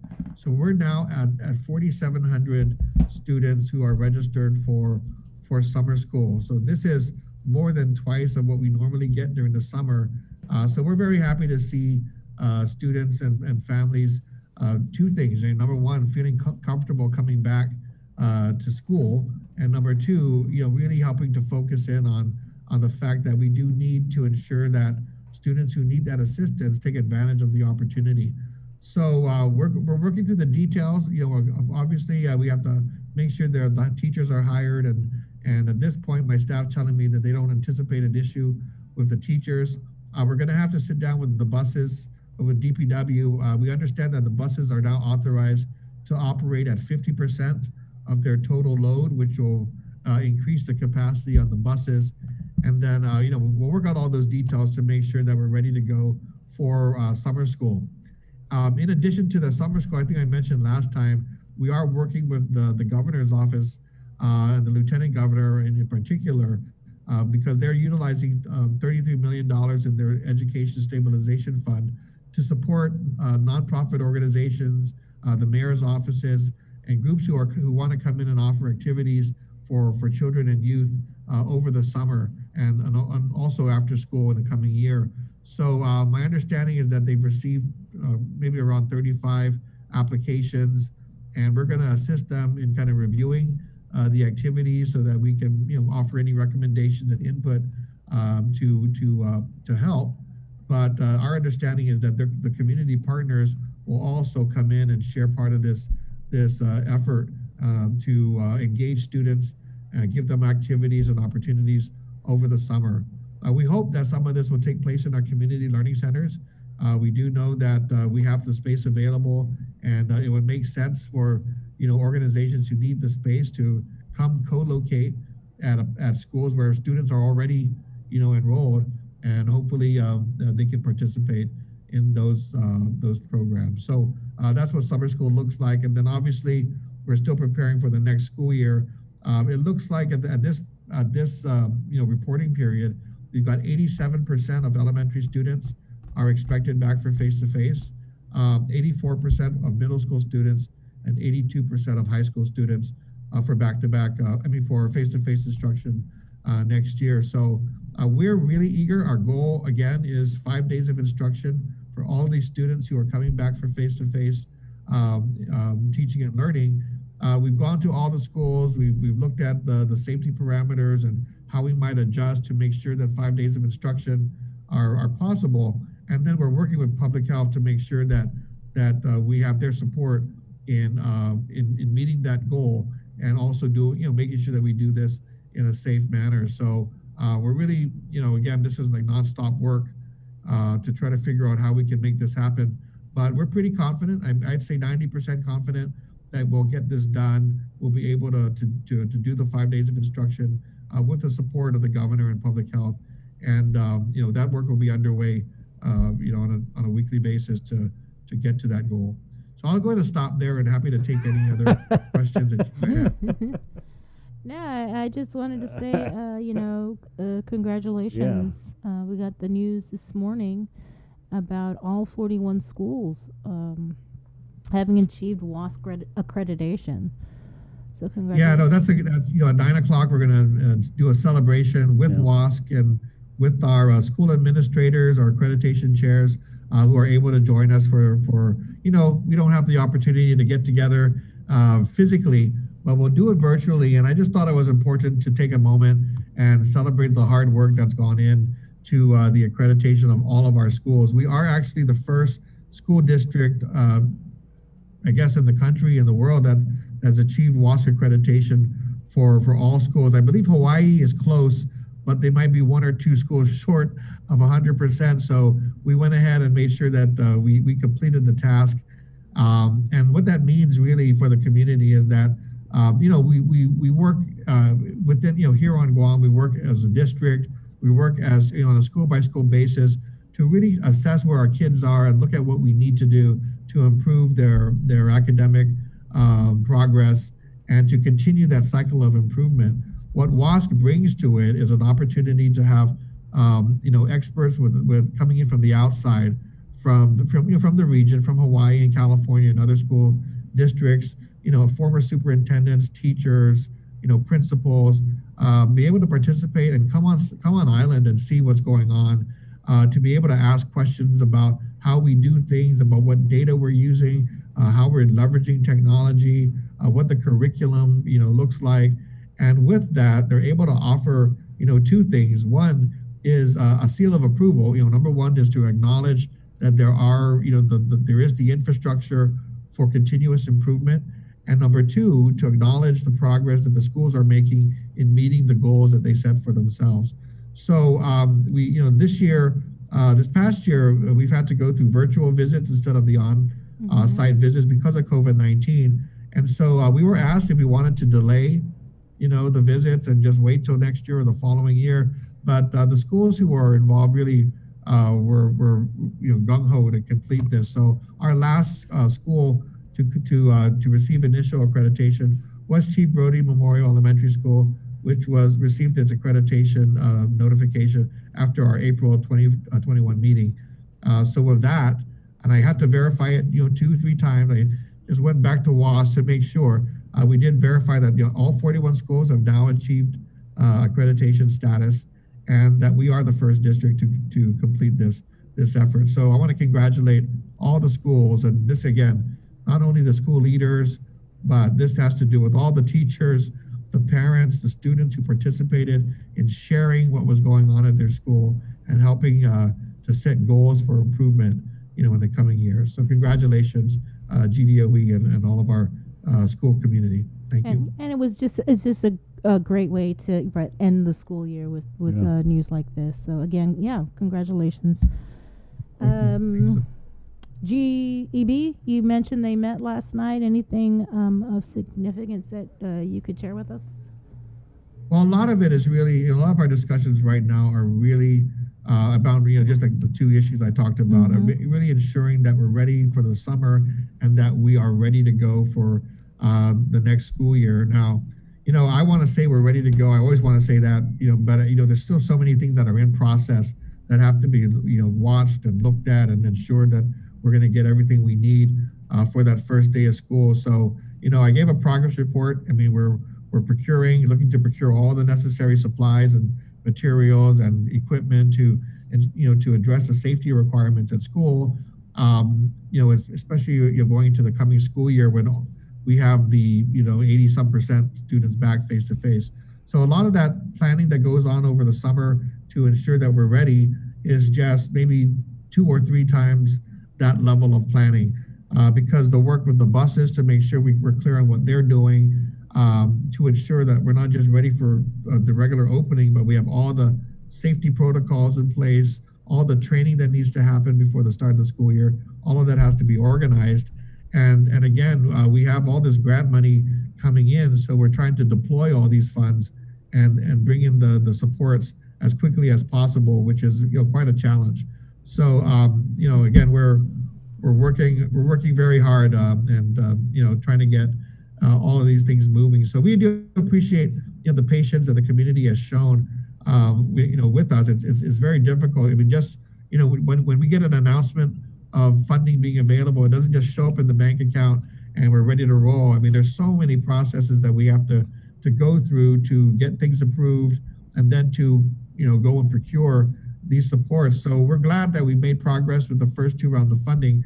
The ARP, the American Rescue Act, again, we're a few days short of completing the budget proposal for that. We had targeted the 21st. We're probably going to take a couple extra days.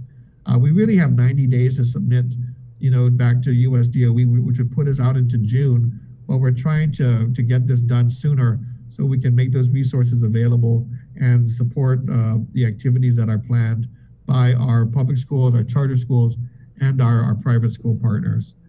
So, that's a lot on the plate. Right. Yeah, that sounds like a whole table. Yeah, it really is. And, and as you can understand with the staff working hard, I mean, they're here in the evenings, on the weekends. People are, stressed, there's a lot of stress going around. And so I see it, I hear it, and we try to encourage our team to just keep moving forward, do what we need to do to complete our mission. But it is tough. And so, I'm glad, for the conversations I'm able to come into, and help sort things out, help straighten things out, help pull people back on the same page. It seems like that's my job, for the most part these days is, find areas where we're not really, clear on and come in there and try to help clarify what we're doing, what people need to be doing, reach agreement so that we're all on the same page, because there's so much going on. It would be easy for us to just, for communication to break down and for things to go awry without that steady coordination. So we're doing our best to make sure that we steer this ship, so that we're ready to go for our next school year. All right. Well, thanks, John. I know you got to get to your press conference in a couple of more minutes. So thank you. And again, congratulations to you and everybody over there at GDOE. Well, thank you. And thank you for the opportunity to always be here. And again, as we go forward, we will take advantage of, I plan to take advantage of these weekly segments if you would. There was a comment I heard recently about, what's happening in the next school year, and we need to have a plan and we need to get ready. And I want to assure the community that we have a plan. We are working our hardest to get ready. I think if there's an issue of it not getting out into the community and sharing all the details, and I think that's something we're really going to work on. But I just want to say that because I know that we have a team here that's really asking all the right questions, pushing for the solutions, getting the answers so that we can move step by step towards the steady reopening of schools. And sometimes we hear from the community questions about this issue or that issue that they don't think we're thinking about or have the answers to. So we do want to focus a little bit more about sharing, some of those details and, hearing those concerns and making sure we're communicating. But I do want to assure everybody that, we've got very experienced people working through all the kinks and challenges, the interagency, work that needs to happen to coordinate with public health and public works. So I want to say that just because I know they get a little frustrated internally when they say, well, have you thought of this? And I say, well, yes, and, maybe 5 months ago, but we're working through all of it because it's very complicated. It's not easy, but I'm pretty confident in our team. So I think what we want to do is just continue to work to share that information and to do so maybe just even more transparently so people feel like their questions and their concerns are being addressed. So we'll continue to do that as we head into the summer. So thank you, though, for the opportunity to do that. Right on. And John, if ever you can make it, feel free to throw one of the deputies on. Well, if that would be a good break for them. So, yeah. We would appreciate that, but definitely we'll look forward to opportunities like that. Of course. Thank you, John. Appreciate your time always. All right. Thank you. There you go. Superintendent John Fernandez, Guam Department of Education. Congratulations, accredited. All 41 schools. Yeah, great. I mean, that's great. First school district in the entire America. In all of America? Wait, no, come on. Does the CDC know this? Is this going to affect our CDC rating? We got to send them an email. Hey, all our schools are accredited. Okay. 8:42. We'll take a quick break, and we're coming back with more of the link next. Good morning. Are you tired of waiting in long? June makes the best malasadas in Hawaii. A fact not lost on Daryl, whose brother Byron is cooking the onaga he caught at his secret fishing spot with his girlfriend Malia, who used to work for the Shave Ice Guy, whose second cousin Vince drives the school bus ridden by Calais, whose auntie makes the best malasadas in Hawaii. Everything here is connected, and with the new First Hawaiian Bank mobile app, you can stay just as connected to your finances, and it all starts with yes. KUAM's multi-platform morning show, The Link, just got a little more delicious with Feed Me Fridays. Chris, Sabrina, Jason, and the rest of the morning crew will take some time each Friday to talk food, taste food, and bring you all the latest and greatest in food from King's Restaurants and Ruby Tuesday Guam, old faves, new hits, and everything on the menu in between. It's Feed Me Fridays on The Link. Uno Go, delivering meals from your favorite restaurants and more, including delivering sodas and adult beverages from the Bottle Shack. Visit uno-go.com or download the app today. Also follow them on Instagram and Facebook. GU Self-Storage, conveniently located near the Harmon McDonald's. We offer affordable rates, online payments, and auto bill pay for your convenience. Plus gate access daily from 6 a.m. to 9 p.m. Call us today at 648-7867 for more information.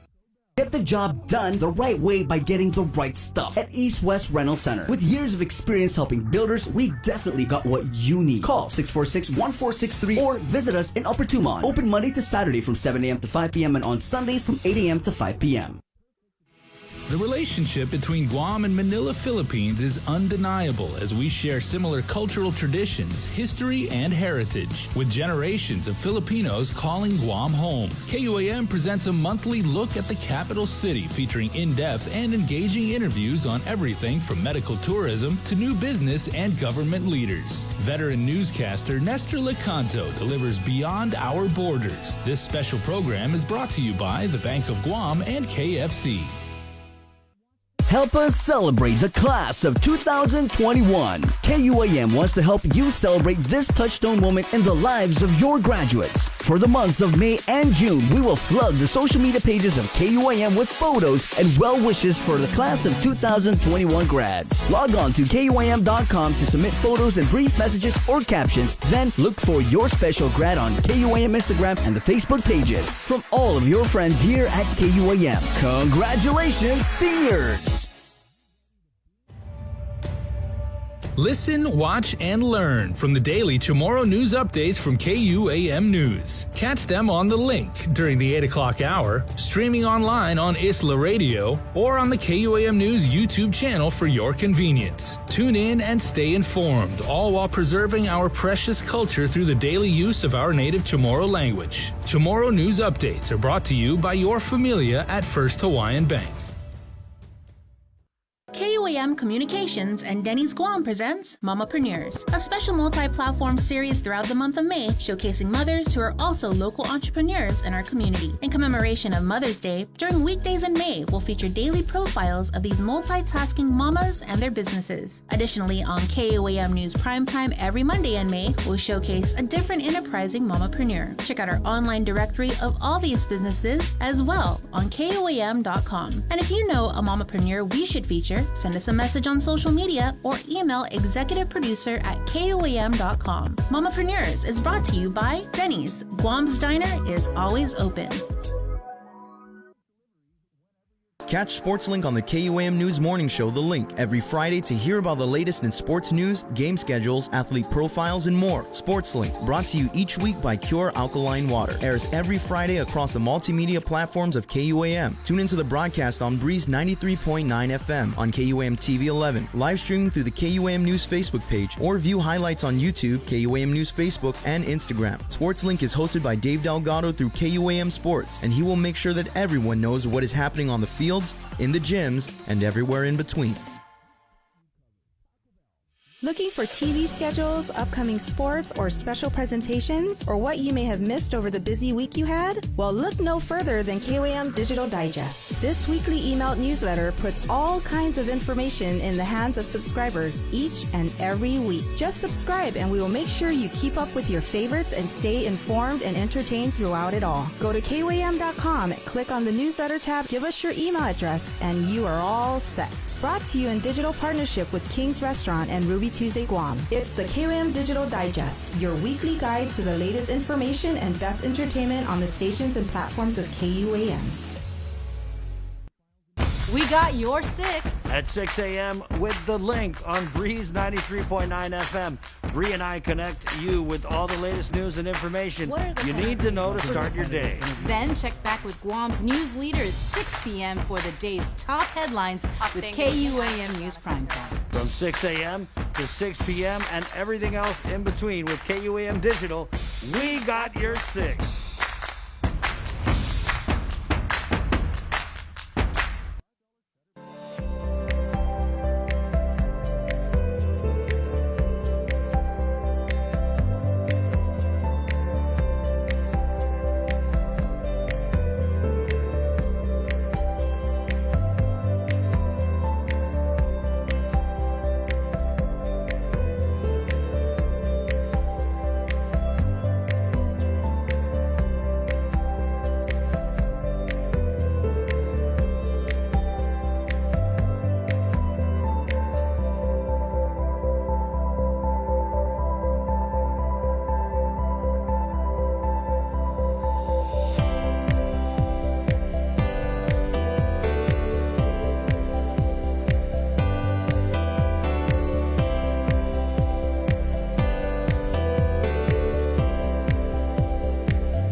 Hey, good morning.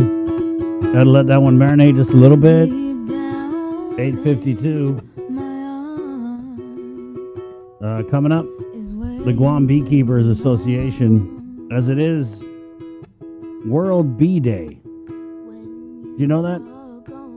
I know it now. Yep. Ken Sanity, ladies and gentlemen, standing in for Jason Solis, who's on vacation. Good morning, Ken. Good morning, Chris. How does it feel to be on the link? Well, it's nice. It's nice feeling. I mean, my perspective is a little shorter than what Jason's perspective might have been. Yeah. But, you know, it's fun. Tell people what you do around here, just so they know. I'm a social media guy. I'm the digital media producer and director. So, you know, I decide what stuff goes on to the different social platforms and devise new ways for viewers to ingest content on the digital platforms. Right. And so Ken is a big part of why we have won and been the recipients of the Edward R. Murrow Award for Social Media Excellence here at the stations at KUAM. Sure.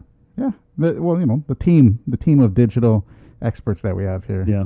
You know, of everyone chipping in and doing their thing. So. And this is like a real, this is an award where we were competing with media from Bakersfield, California. Yeah, same size market, Hawaii, right? So right, yeah. So it's actually a competition. Oh, yes, it is a big competition. It's tough. It was really difficult. And so I wanted to just commend you and our team here at KUAM for, you know, really proving again that Guam can stand toe-to-toe with the best in any field. We just need a shot. We just need to get our foot in the door. Yeah, definitely. Thank you. Yeah, no, man, I'm just saying, because it was reminding me of the Guam Memorial Hospital just won this award on Monday, but the award they won, like, I wasn't sure. I thought, oh, wow. I mean, and it's great. You know, we're totally supportive of all the frontliners at the Guam Memorial Hospital, but I thought it was like some award where they competed against, you know, and not to take away from whatever they accomplished by winning that award. I thought it was like they competed against other hospitals, but they actually won the award for Guam. Oh, okay. Yeah, which is, I mean, okay, it's like a default award because you were the only hospital that was dealing with COVID, the only public hospital. Still, GRMC still was worth the recognition. Yeah, though, totally. Yeah, but it was just kind of funny to me because you know, when we got the release, I was like, oh my God, yeah. But then as we started to really like look into it, it's like, wait a minute, they were voted the best public hospital on Guam? Are they kind of the only public hospital? But it reminds me of someone's fight record in MMA when they're like, yeah, you know, I only have 2 losses in my entire career. And I was like, wow, that's pretty awesome. But he only had 2 fights. So yeah, that was kind of rough. But it's not the same. Yeah, it's not. But yeah. But shout out to GMH and all the frontliners, right? Definitely. Yeah. 8:55. So we're getting the beekeepers on next. And there's actually a little interesting note here as Ken's dad is a beginning beekeeper. Sure, he's a beekeeper. He's a beekeeper aficionado. Yeah, a bee aficionado. Is that what you call it? I don't know. It's kind of weird, huh? That, you know, this is my first day in, and we do the whole bee segment. Right. My dad happens to be a aspiring beekeeper. Right. I've actually done a couple things in my illustrious media career.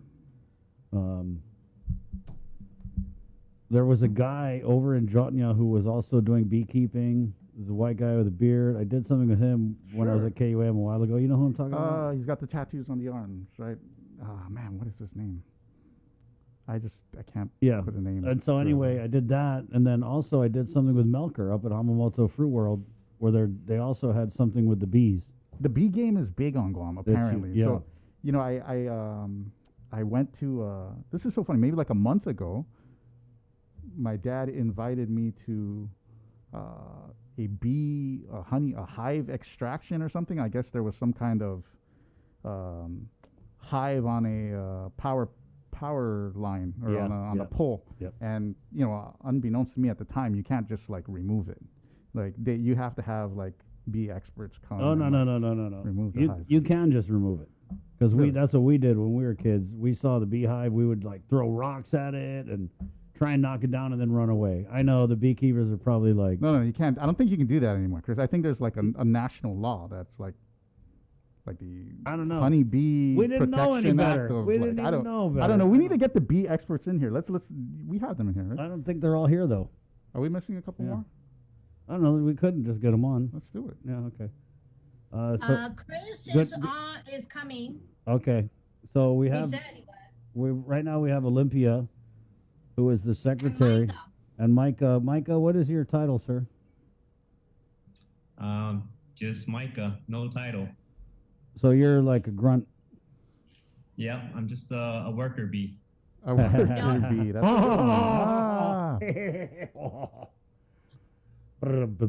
All right. So Micah is an excellent beekeeper. right on. So was I wrong? Were me and my cousins wrong to throw rocks at the beehive back in the day? Yes. Told you, Bees man. don't like it. Yeah, I know. That was the point of it. No, but No. there is an act, right? Like the National Honeybee Act or something, and you can't, like, it requires the proper removal of these types of hives, right? So could maybe one of you guys elaborate on it? Is that a real thing, or did I just make that up? It sounds like he's making it up.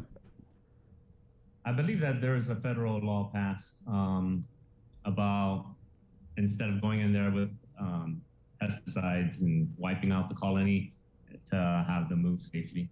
Yeah.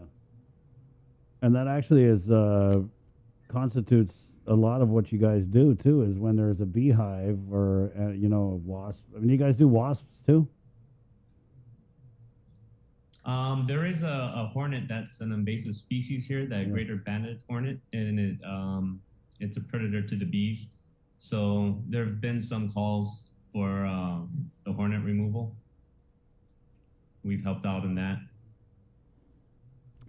Micah, can you tell us a little bit about your like honeybee background? Like how long have you been involved in this kind of industry, and what got you started, and why do you continue to do it? What belt are you? What degree belt are you in honeybee keeping? White belt.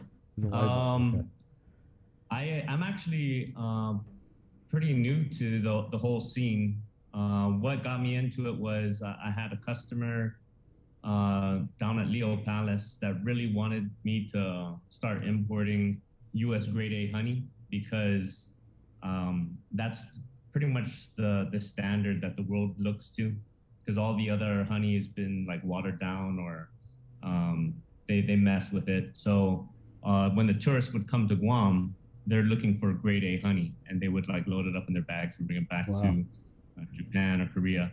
So she kept asking me to import it, but I didn't want to do anything food stuff because I don't like dealing with shelf life. Yeah. But then I found out that honey can last forever. Longer than diamonds. Yeah, so I started looking into it and interested, but then trying to learn a little bit more about the product, about honey. That's what got me interested into beekeeping. So then I just started it as a hobby, and then after that, I really got interested. And then there was several beekeepers already here on Guam, but it didn't seem like it would be something where we could get it to the size where you could sell it regularly.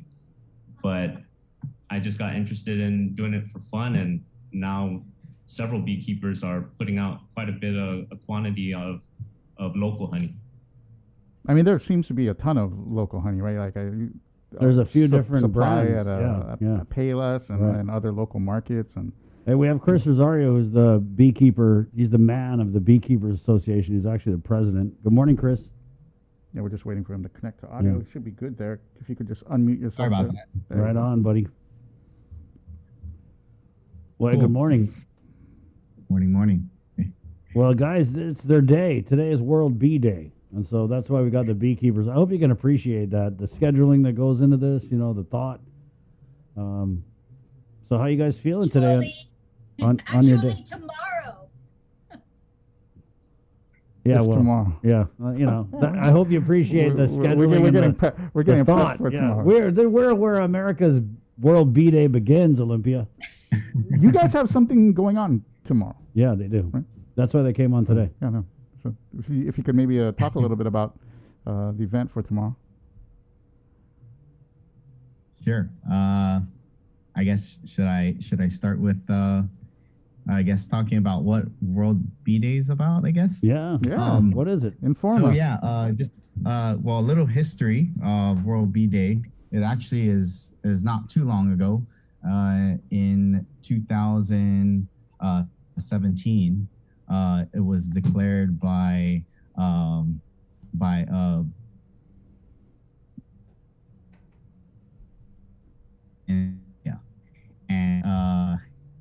it's basically represents World Bee Day. It lands on May 20th, and that's basically the bee. So May 20th represents the birthday of that beekeeper. His name is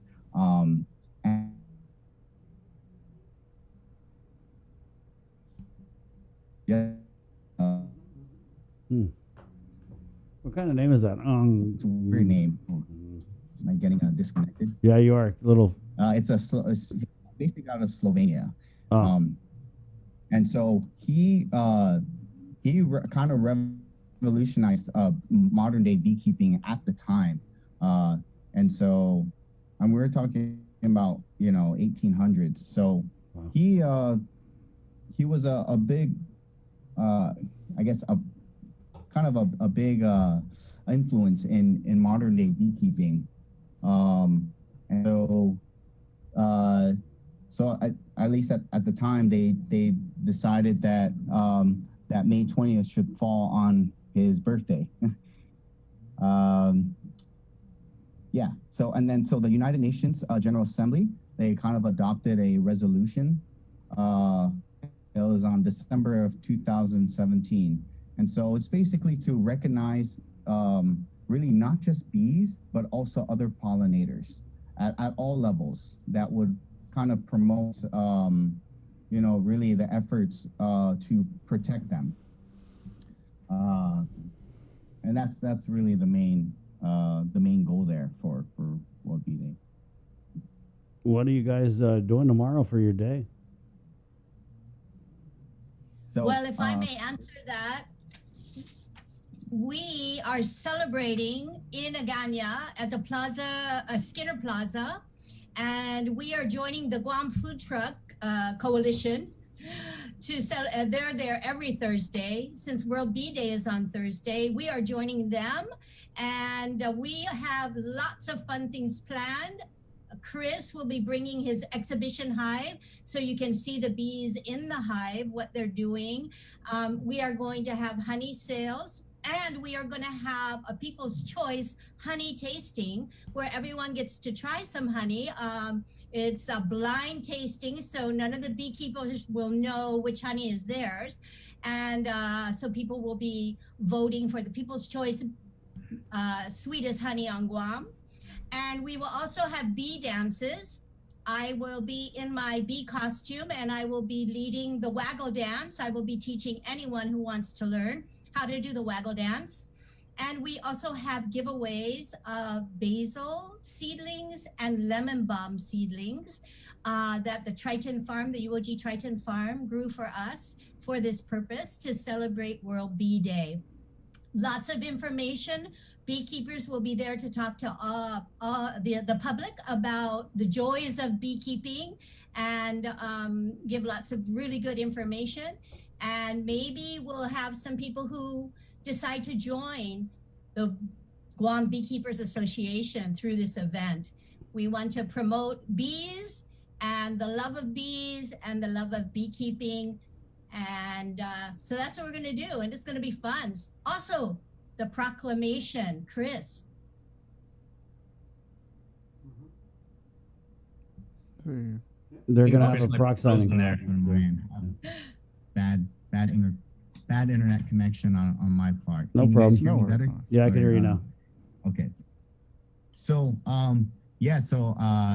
just get, so we do have a resolution that will be presented to basically to all parties who have really helped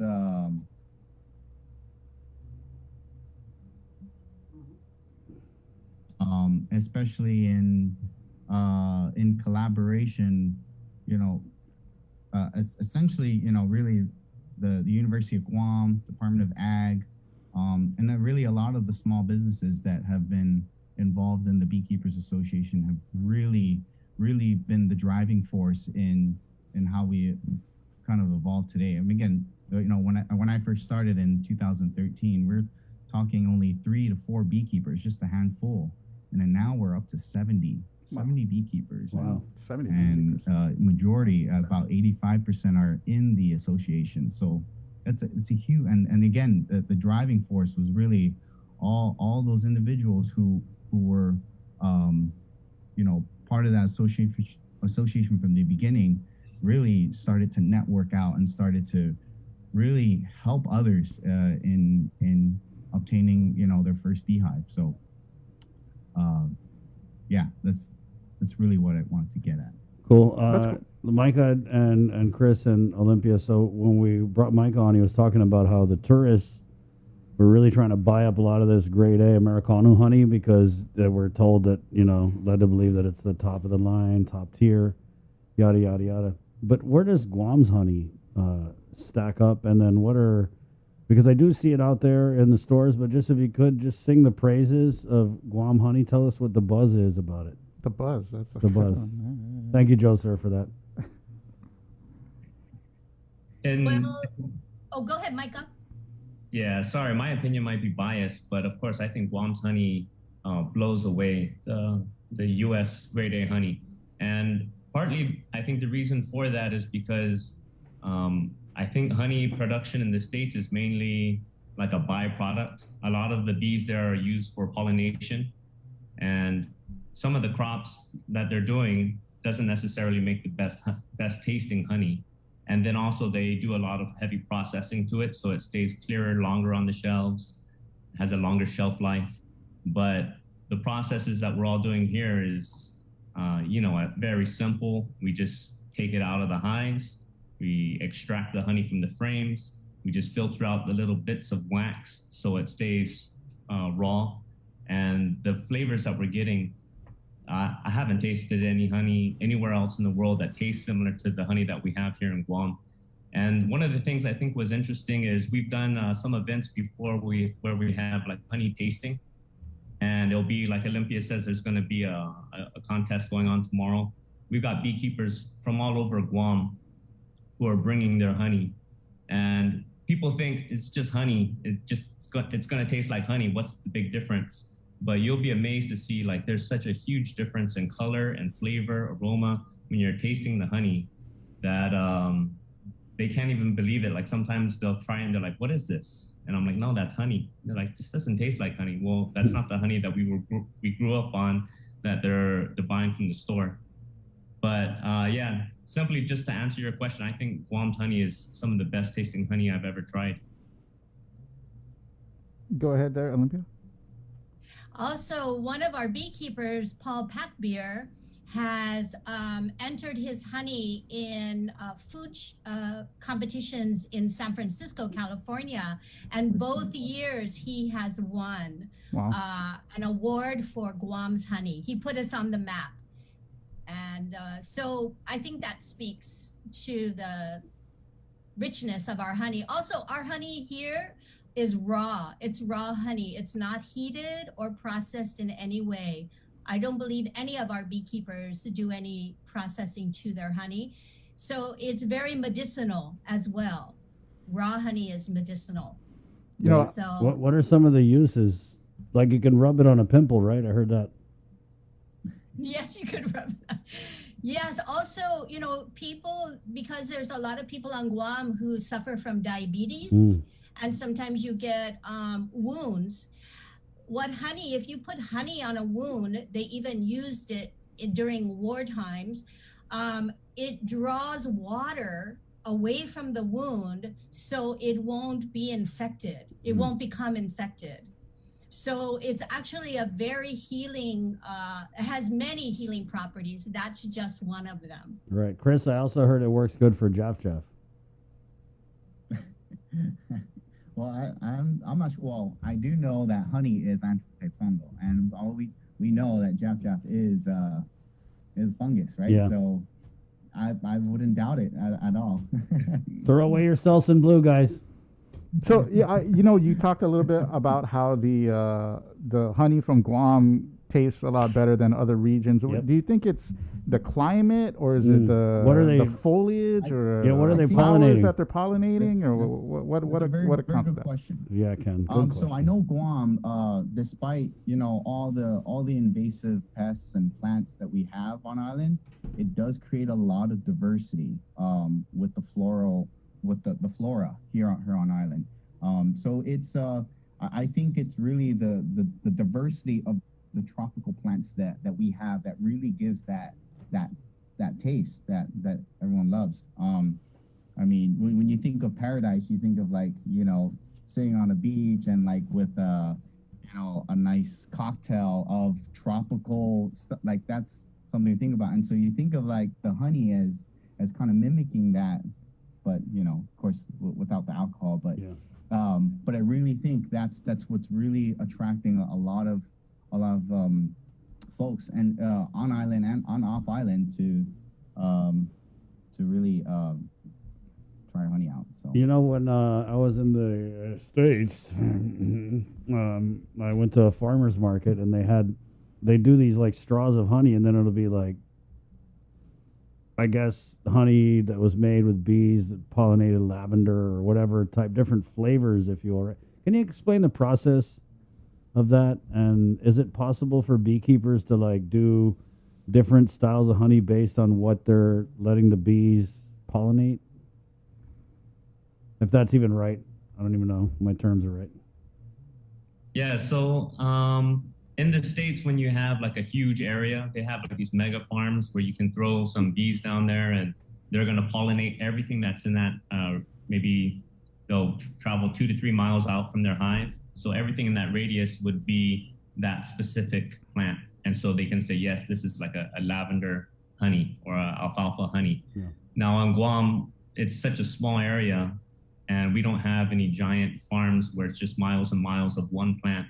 So we can't say this is where the bees are going because we don't know exactly where they're going. They're going within a radius of that hive. So the best that we can do is try to guess what plants were in season, what plants were flowering during that time that they were collecting the honey flow. So as an example, right now we see a lot of mango coming in and a lot of avocado in season. Yeah. So we can, as a best guess, most of the nectar they might have been getting for the past couple of months would have been from those plants. Right. So awesome. mango, siniguelas, avocado, like you said, otis. Siniguelas. The season, dude. But to that, the season is good right now, right, Chris? Yep, it is. Yeah, I have a question. You mentioned you guys have grown, you have about 70 members or so right now. What are the largest or the biggest challenges for the Beekeepers Association on the island? What are the main issues that you have to deal with as an association to whether it be the harvesting of your product or the selling of it or the preservation of a species, the politics? What are the toughest issues that you guys face today? That's a very, very good question. Ken, that's why Ken is here, Chris. So I think I can say though, being on Guam, beekeeping on Guam, we consider ourselves very, very lucky. At least when I first started beekeeping, really it was kind of it wasn't, bees weren't really as recognized. And so even just with a handful of beekeepers, we weren't really able to tackle some of like the colonies that needed to be removed from some of these homes. So I think now, we're with the growth of the Guam Beekeepers Association, the word is out there that really any beehive that is found, we're going to be willing to save it. Of course, in the midst of that development or that evolution of the Guam Beekeepers Association, we had the invasive hornet, the greater banded hornet. Right. And the greater banded hornet has wiped out some of our big colonies, and colonies that were producing lots of honey. So I'd say, at least in terms of the biosecurity standpoint, is that the invasive hornet is probably our biggest issue here. Let me flip it and reverse Ken's question. What are some of the benefits and the joys that you guys get from being beekeepers? Go ahead, Olympia. Bees are absolutely amazing animals to watch. You can just watch them coming back with pollen on their legs, or their back legs are called pollen baskets. And it's just amazing, all the different colors of pollen. You have like red, you have golden, you have white, a whitish color. And you know that they're out there working together as a society to make honey for the winter. But on Guam, we have no winter. So that is awesome, even though they're preparing, because they come from a climate originally that has winter. And so we get to reap the rewards of these the nectar from these tropical flowers, and that becomes honey, and that we get to harvest and share. So for me, I'm a natural beekeeper. I don't want to clip the wings of my queen. I just want to, and I'm a hobbyist. I don't have enough time, but in a day. But I'm in awe of my bees. And if you come down tomorrow with the exhibition hive, you will be able to maybe understand that what that brings, the awe it brings. But I think the worst thing we have here on Guam is the fact that we live in Typhoon Alley. And I don't know what's going to happen when we have our first major typhoon with my beehives. I really dread it. Are any of you guys allergic to bees? Not that we know. I have a question. I have a question. Sorry. I know you guys deal with a lot of honey often. So what is the, I guess, the best complement for food that you use with your honey? Like something that, isn't very common, I guess. Something that is your, little niche of consumption of your honey. And we'll just go round robin. We'll all share, because I like honey too. Olympia, we're going to start with Micah. Yeah, Micah. I think what some people find is an odd pairing and surprisingly delicious is heat, some pica in the honey. And actually, we just did a collab the other day that's ongoing right now with Lenny from Denancy, Guam. And he put in the local peppers into the honey, and he made his drizzle. And like, people are so surprised. At first, it kind of sounds weird. Like, why would you want like honey and pepper? But when they try it, it's so good. And that pairs really good with any kind of salties, like fried chicken or even cheese. Honey drizzle. Fancy fried chicken. Oh man, that sounds actually really good. I'm gonna get one of those. Where do we get that? We could get one of those dropped to the stations one of these days before Jason comes back on his vacation. Let me call That'd Lenny. be helpful, Michael. Thank you. Yeah, we'll drop you guys some. You heard it here in the link. Olympia, what's your best way to do honey? I put honey on everything, basically, but it's really good with yogurt. Oh, yeah. Mix it with yogurt. Oh my God, it's awesome. And then I learned from Micah's grandmother, through Micah, you can take turmeric, fresh turmeric and cut it up and put it in the honey and then put it in the refrigerator. And then the honey absorbs the flavor of the turmeric, but it's also even more medicinal. And his grandmother would use this, like if she was starting to get a cold, you have to keep it in the refrigerator because you're putting something that's moist in the honey. And she would just put it in her tea or take a spoonful of it medicinally. Not And smoke it. I really like that. Chris? Yeah, acai bowls.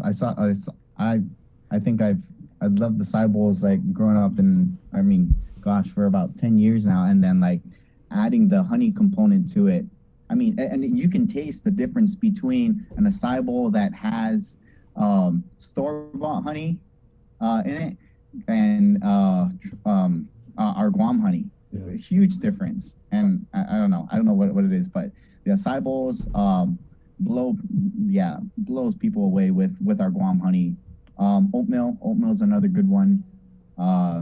But really it just as a original, just a sweetener for really anything. Ken, how do you enjoy your honey? You know, I like it with acai bowls too. Yeah. But I've actually, my dad is a beekeeper. I'm shouting out my dad right Yeah, here. yeah. But I've never used my dad's honey on a acai bowl. I'm going to actually do that. I'm going to try Wow. that. Yeah. But, Yeah. Don't tell him I said that. I but, didn't you know your I- dad was a beekeeper because we never got any honey. Oh, yeah, we got some. You know, I'm just keeping it low key, man. Yeah, But, yep. but you know, I have to say, because I did go. I think Michael was one of the guys. I think we went to this place down in maybe PD or someone, and they had like a beehive on a power pole, and then these guys went up there. Yeah, The yeah. GPA came to assist, and they went on a truck and remove like. And we're going to talk about that entire because they thing. do. It's They're pretty like awesome. they're like the A team, but the B team because They're the B team, right? yes, you could say The that. bee busters. But it's cool, like they cut the hive in a way that it preserves all the different I don't know what you call it, columns or whatever, or the hive, and they transport it to a farm. Yeah. I thought it was awesome. It's pretty different to me. I like eating honey with peanut butter. I like putting honey in my coffee. I also like honey on the yogurt. Yeah, I don't know. I use a lot of honey. How about how many times have you guys been stung by bees? Yeah. Is that a common thing, or you guys are always wearing the suit, or like? Do you even feel it anymore? They If say you do, that if you are not getting stung every time you check your bees, or at least like they say you're not a beekeeper if you do not get stung. It's like part of the job. Oh. It's part of the hobby. It's like cauliflower ear for. No, that's cool. But one of the good things is over time, your body starts to get used to it. So when I first started, I would get stung in the hand and it would swell up like an emoji hand. Like it just looked like a big fat hand. And it would be like that for several days. But now, like for instance, yesterday I've been working on a harvest the past couple days, and I probably got over a dozen stings. Wow. But when I look at where I was stung, I can't really find where it was. Like it just feels like a red end bite, and then after that, kind of fades away. So I forgive me because I do not know the anatomy of the bee, but I always thought like when they sting you, they lose the stinger, right?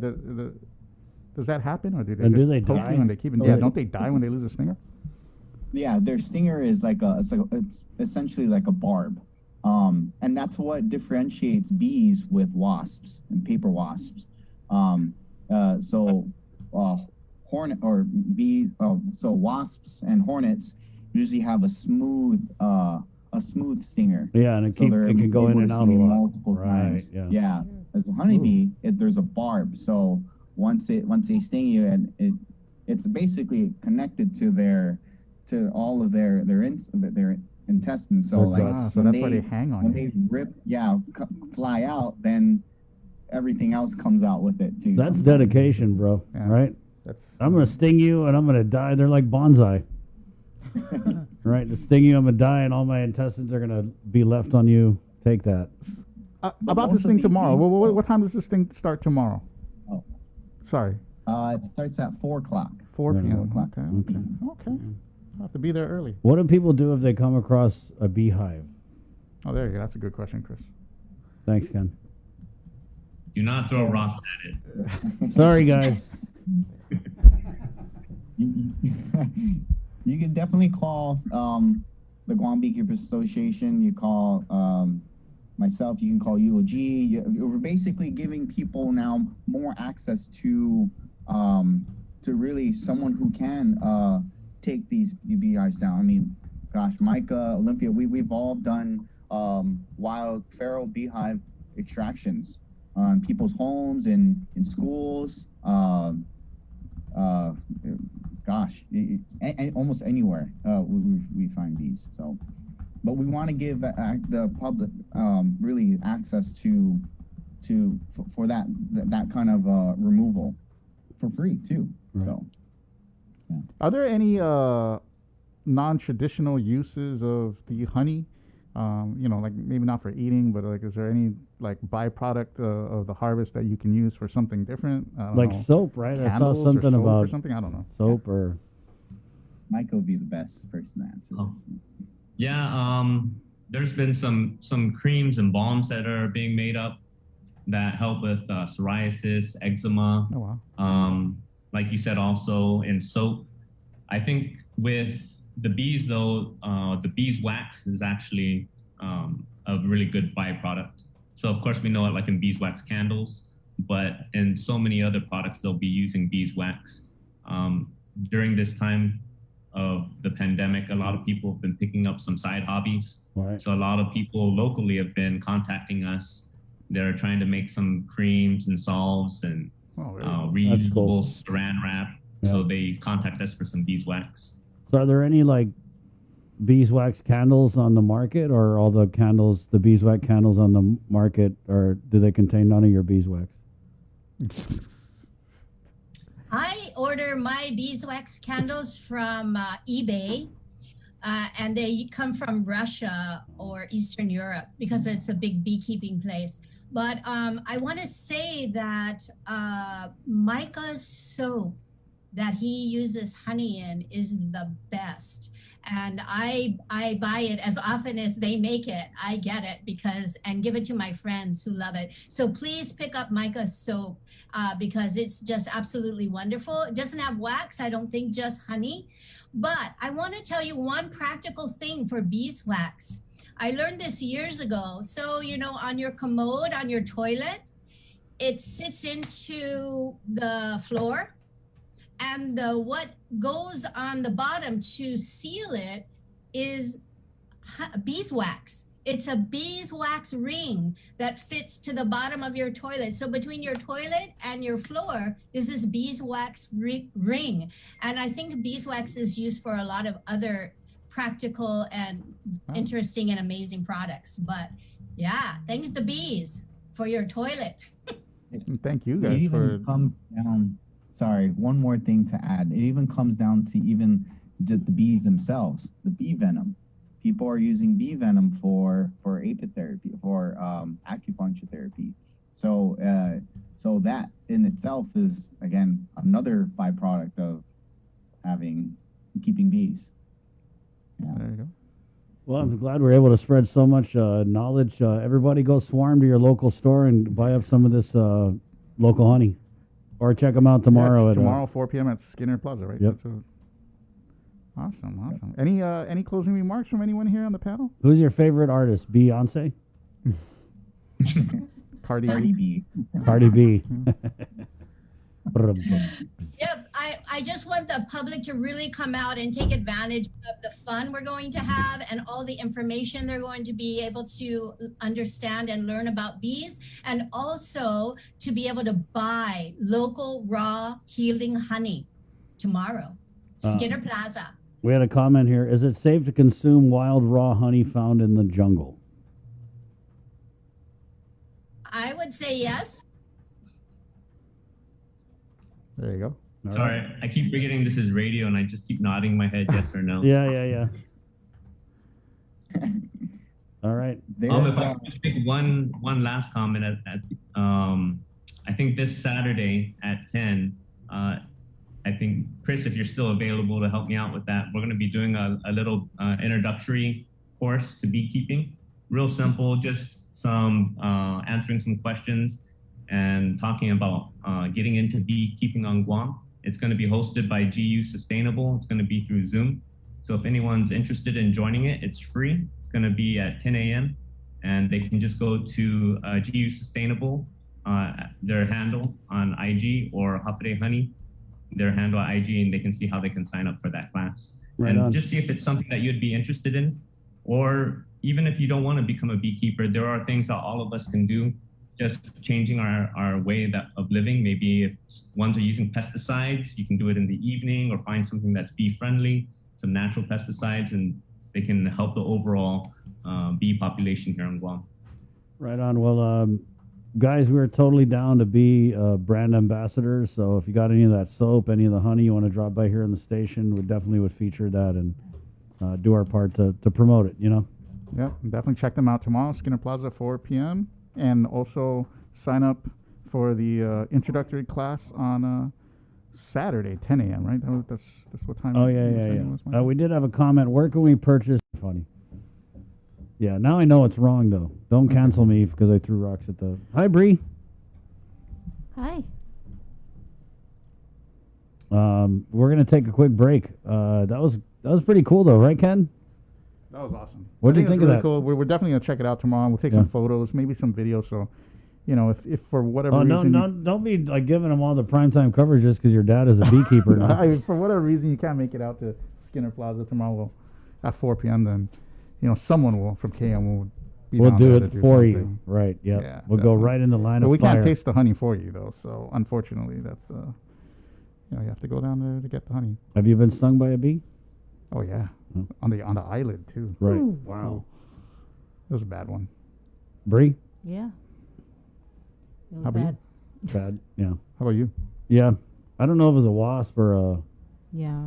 I used to take my son Lennon over to the Inaron Elementary playground. You know, it was after school. We went on the seesaw one time, so we're doing the seesaw. And I'd always make him go on the other side. And then, you know, like, oh, it'll make you drop, and it'll scare you. So when he's little... And so I made him drop, and then I stopped the thing, and I guess when I stopped it, it dislodged whatever hive was on the middle of the seesaw. And then I got up, and I felt the first sting on my freaking lip, and then he got stung, so I grabbed him, and we ran all the way, the playground's in the back of the school, we ran all the way to the parking lot being chased by, I don't know if they were wasps or bees, but they got me a couple times. Dude, my lips swole up to like here. I swear to God, they're looking like Kylie Jenner on roids. So I thought they were going to invite you the Saturday thing. I thought it was like a bee initiation, like you run through the Jump you hives or in, something. right? I don't know, like run through a bunch of hives or something. I don't know, but There are that those was- people that who, was really cool. yeah, who are those bee whisperers, those people who like the bees just don't sting them. So what's happening tomorrow, you said? 4 p.m. 4 It's p.m., National Bree. Bee Day, right? Yeah. Is it World Bee Day? It's Nah, my World bad. Bee It's Day. World Oh, Bee Day. it's but today is National Beekeeper Day. No, I was said? wrong about all that. Okay, I think it's tomorrow. Tomorrow's World Bee Day. Or day There's, ahead. I don't know if there's a Beekeeper Day. But yeah, they just had this interview on the link. It was a bunch of the folks from the Beekeeper Association, and they're doing this event tomorrow, 4 p.m. There's going to be an bee dance. exhibition hive. It's an exhibition hive. That's what they're doing. They're going to now? bring a big hive, and it's going to be like, and I'm assuming it's going to be in like a container. I don't know, but you Ooh, know, that sounds you know so how they have like the scary. Sounds like some good B-roll though. the Kelligwin Challenge or the Nancy Challenge. They're gonna have like the honey challenge. So they have Yeah. a bunch of beekeepers bring honey, and it's all unmarked. Right. So you don't know which brand it's from, I guess. You don't know if you're trying like the Thai basil honey or the... Tomorrow, right? Oh, Yeah. Tomorrow, 4 p.m. usually when the food trucks gather. Yeah, that's so what they it's did. They is tied it in. They yeah. tied it in. They with the food trucks. collaboed with the food truck people. Yeah, like a HBX food truck. Right. So Honeybee. that's what's going on there tomorrow, guys. All right, it's cool. We're gonna take a break. It's 9:36. We're back with our friends at Inafa Malik Youth. Yep, they're doing a summer camp. You guys ready for summer? Yeah. Yeah. You ready for Child Girl Summer? we're gonna be back here. Okay, it's coming up on the link. Good morning. Catch Sports Link on the KUAM News Morning Show, The Link, every Friday to hear about the latest in sports news, game schedules, athlete profiles, and more. Sports Link, brought to you each week by Cure Alkaline Water, airs every Friday across the multimedia platforms of KUAM. Tune into the broadcast on Breeze 93.9 FM, on KUAM TV 11, live streaming through the KUAM News Facebook page, or view highlights on YouTube, KUAM News Facebook, and Instagram. Sports Link is hosted by Dave Delgado through KUAM KUAM Sports, and he will make sure that everyone knows what is happening on the fields, in the gyms, and everywhere in between. June makes the best malasadas in Hawaii, a fact not lost on Daryl, whose brother Byron is cooking the onaga he caught at his secret fishing spot with his girlfriend Malia, who used to work for the Shave Ice Guy, whose second cousin Vince drives the school bus ridden by Calais, whose auntie makes the best malasadas in Hawaii. Everything here is connected, and with the new First Hawaiian Bank mobile app, you can stay just as connected to your finances, and it all starts with yes. After a year with so many games and events delayed or unplayed, the world is ready for anything and everything in the world of sports. KUAM Communications is ready with more games, more championships, and more specials that are guaranteed to bring out the fan in you. Don't miss a minute of gameplay from NBC on KUAM TV 8 or from CBS on KUAM TV 11. Every month, we'll bring you the action and excitement. Brought to you locally by Michelob Ultra, Superior Light Beer, and Docomo Pacific. Just more great reasons to tune in and turn on, so you'll fall in love with TV again with the best from KUAM Communications. GU Self-Storage, conveniently located near the Harmon McDonald's. We offer affordable rates, online payments, and auto bill pay for your convenience. Plus gate access daily from 6 a.m. to 9 p.m. Call us today at 648-7867 for more information.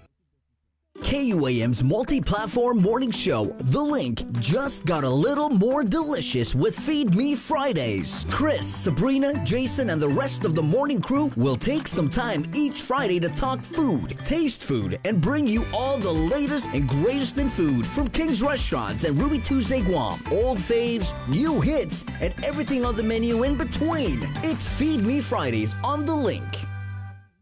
Get the job done the right way by getting the right stuff at East West Rental Center. With years of experience helping builders, we definitely got what you need. Call 646-1463 or visit us in Upper Tumon. Open Monday to Saturday from 7 a.m. to 5 p.m. and on Sundays from 8 a.m. to 5 p.m. KUAM Communications and Denny's Guam presents Mamapreneurs, a special multi-platform series throughout the month of May showcasing mothers who are also local entrepreneurs in our community. In commemoration of Mother's Day, during weekdays in May, we'll feature daily profiles of these multitasking mamas and their businesses. Additionally, on KUAM News Primetime every Monday in May, we'll showcase a different enterprising mamapreneur. Check out our online directory of all these businesses as well on KUAM.com. And if you know a mamapreneur we should feature, send us a message on social media or email executiveproducer@KUAM.com. Mamapreneurs is brought to you by Denny's. Guam's Diner is always open. You makes my day when you take my pain away. Oh my darling. Off today. Good morning, everybody. Welcome to our, what is it, Wednesday edition of The Link. Our first day without our good friend Jason Solis, who's on a well-deserved break. But no worries, because who do we have with us? We have Ken Sanity in studio, who did such a fantastic job on that interview with the Guam Beekeepers Association. Great job, Ken. You did. Very methodical lines of questioning. I mean, because, if Jason had done that beekeeper interview, he would have asked him something like, what do you guys think of killer whales? Something totally unrelated, right? Totally. You're like, left field. Whoa. So, yeah, I know you guys are beekeepers, but, anyway. How about the brown tree snake? You ever watch Top Gun? Oh, my God. Rain Man. Yeah. You remember in Rain Man where? Yeah. Okay. So, but yeah, Ken, you know what I think is pretty cool? Is when we talk about like current events offline, you got a pretty interesting perspective. So when we get some of these like knucklehead government leaders in here, I want to bring you in and have you ask some questions. Okay. Yeah, just from a different perspective. Sure. And he's the numbers guy, too. He's the numbers guy, yep. Yeah. This guy is good at math. Well, I know you don't want to... Data entry, man. Data entry. What is that even? That's math, right? Data analysis. Okay. Maybe not math, but anyway. Anyway, a 941 Bree. Yeah. Who do we got next? You tell me. It's an Afamalik Youth. All right. Right on. They're doing a summer camp. Not summer school. Summer school sounds... No. This is a summer camp. Good morning, an Afamalik Youth. Buenas. Morning. Bananas of Duas, right? We have Starlet, G, Lawrence, Eva. And Atsu here in the KUAM News Zoom room. Feel like this is a reunion. Yeah. Hey guys, Harlem Hikes, that was great. I know. Thank you again for having us on Harlem Hikes. And we could see that we got a lot of good reviews and that people really enjoyed having that view of the island, especially for our off-island Chamorros in the diaspora. So thanks again for joining us in that collaboration and for giving us this opportunity now to share with you what we have up and coming as a part of our program. So let's do it.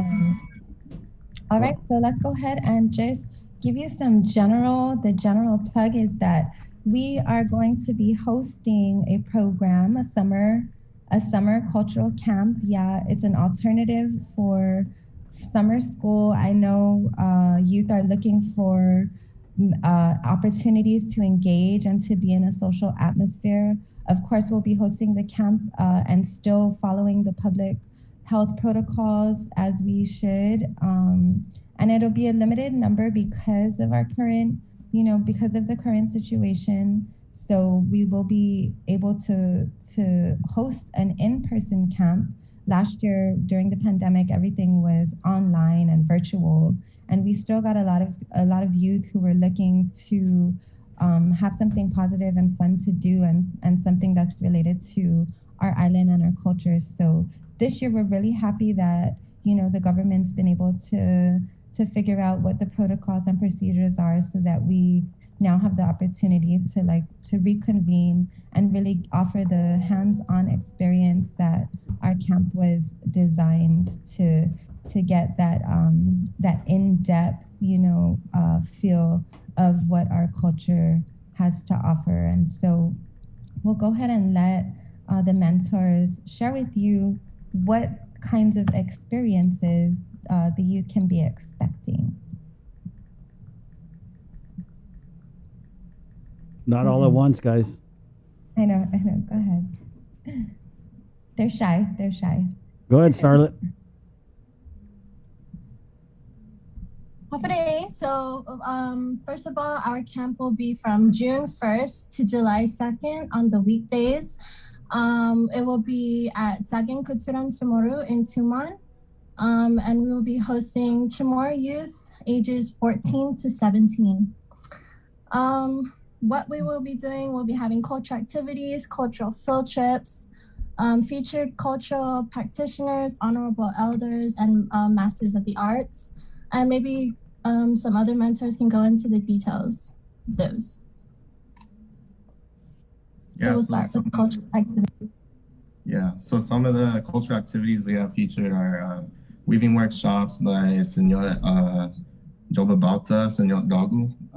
He'll be featuring some Nizug weaving workshops. There's Rokin, who's also a younger weaver, which is something we've been trying to incorporate, is showing that generational connection and how it's manifesting itself today. So he'll be weaving with some Agak. There's also cooking workshops by Paul Get Jackson over there at SKC. We have fishing workshops, also planting, and more contemporary traditional art is, like music and dance. So we'll be featuring also Luke Tataltal, who's a teacher and dancer. And absolutely, you can add on to that. I also have guest speaking elders and educators like Sejong Wakwa. I don't know if you guys know who Ian Ramirez is, but they'll be talking to the kids about the experiences and how they can connect with the culture through various means, whether that be education, learning about your history and your island, and how that can help, not just curb at-risk behavior, but also give them a mindset that's like a winning mindset, something that's more positively driven. Sounds like you're under the waterfall on one of your hikes. Sorry. Is that better? There you go. Sorry, we couldn't hear you. Have to go Right for on. it. Okay, sorry. So, like I was saying, we're having featured elders and educators coming in to speak to our youths. We got, right now we have Malia Ramirez and Senor Mike Bavacqua. They'll be talking to us about, different aspects of culture and how they've changed or evolved through time, and how we see them today. And then, of course, how a lot of values that we still hold true, how they can be incorporated into our modern lifestyle. We'll also be hosting a couple of field trips throughout the camp. So we plan on taking them to Valley of the Latte, possibly Fua, definitely down to Tossa Canoe House again. We've done a couple of projects with them, so they're always very good to us. And also, all the field trips, including busing and meals, are completely free, people. Yeah, so I don't see a charge. Is this a free cultural summer camp? Yes, registration and participation is absolutely free. Right on. What about cooking Chamorro food? We had a comment here. Yes, so every Wednesday we'll actually have the whole morning block dedicated to food preparation. And so there's a house that's designated for cooking at the Cultural Center, and that will be where the youth will be stationed up into teams. And instead of doing the competition where like who's gonna make the best corimpica, but then we all just have to chow corimpica, we're putting them into groups so that we have we really have that sense of a fiesta table where Auntie Mary brought the red rice and Uncle brought the finadeni beningera. So they'll be set up like that every Wednesday and be actually cooking. So not just a demonstration where they're like watching one of the elders do it, they'll actually be involved in the process. So we have to check you on Wednesdays. Okay. Yes, so KUAM as one of our partners can come through for the Fiesta Wednesdays. I don't want to, Eva, I don't want to get into a debate about whether or not rice is part of the Chamorro culture, but you guys need to outreach some of these younger people how to make rice. Oh, we will definitely be making. That should be like 2 weeks, how to make rice. Yeah. I mean, the dream is that one day we'll have, a land to be able to grow the rice, and they'll be with us all year long growing the rice too, right? Growing and harvesting the rice. But that is one of the learning about the indigenous diet is a part of what Paget covers, and he has plants like mandioca, suni, and kamuti that are planted around. So they will be tending to those plants and harvesting them. But we do also have a very special feature about this camp. Like not only is it free, but we have a very unique opportunity that is going to be offered to 7 of the select youth that maybe Star can tell us a little bit more about. Okay, so this big thing, the youth will have a chance to participate in a Marianas immersion retreat in Luta. So like Eva was saying, 7 youth leaders will be selected to participate in what we will call Inafat Malik Manhoban Marianas, which is a 2-week all expense paid summer immersion retreat in Luta. And so we'll be bringing together Inafat Malik youth participants from Saipan, Tinian, Luta, and Guahan. So we want to promote unification and healing with each other amongst our islands, and most importantly, to just connect with each other and to be together. So that's a really awesome opportunity for our youth to participate in, to connect with other youth from across the Marianas. So be sure to sign up because you will have a chance to be selected. There you go. Yeah. For that, yeah. Yeah, and then and our summer camp is happening here at SKC, but Lawrence can actually tell us about the satellite programs that we have going on. So in Inafat Malik Youth, we're hosting our camp here at Sagan Kutsudan tomorrow, but we also have 3 satellite programs on each of the islands, and Lawrence can tell us just a little more about that. Yeah, so actually we're partnered up with Indigenous Affairs over here in Saipan, Mayor's Office in Luta, and Mayor's Office in Tinian. And it's exciting because what we've been implementing on Guam with our program, we're able to implement that on these islands too. They'll go through the same process of a 5-week summer camp, and then followed up by the 2-week retreat in Luta. And so it's pretty cool too, because they're going to be having their own specific sacred sites or cultural sites to go to for their field trip.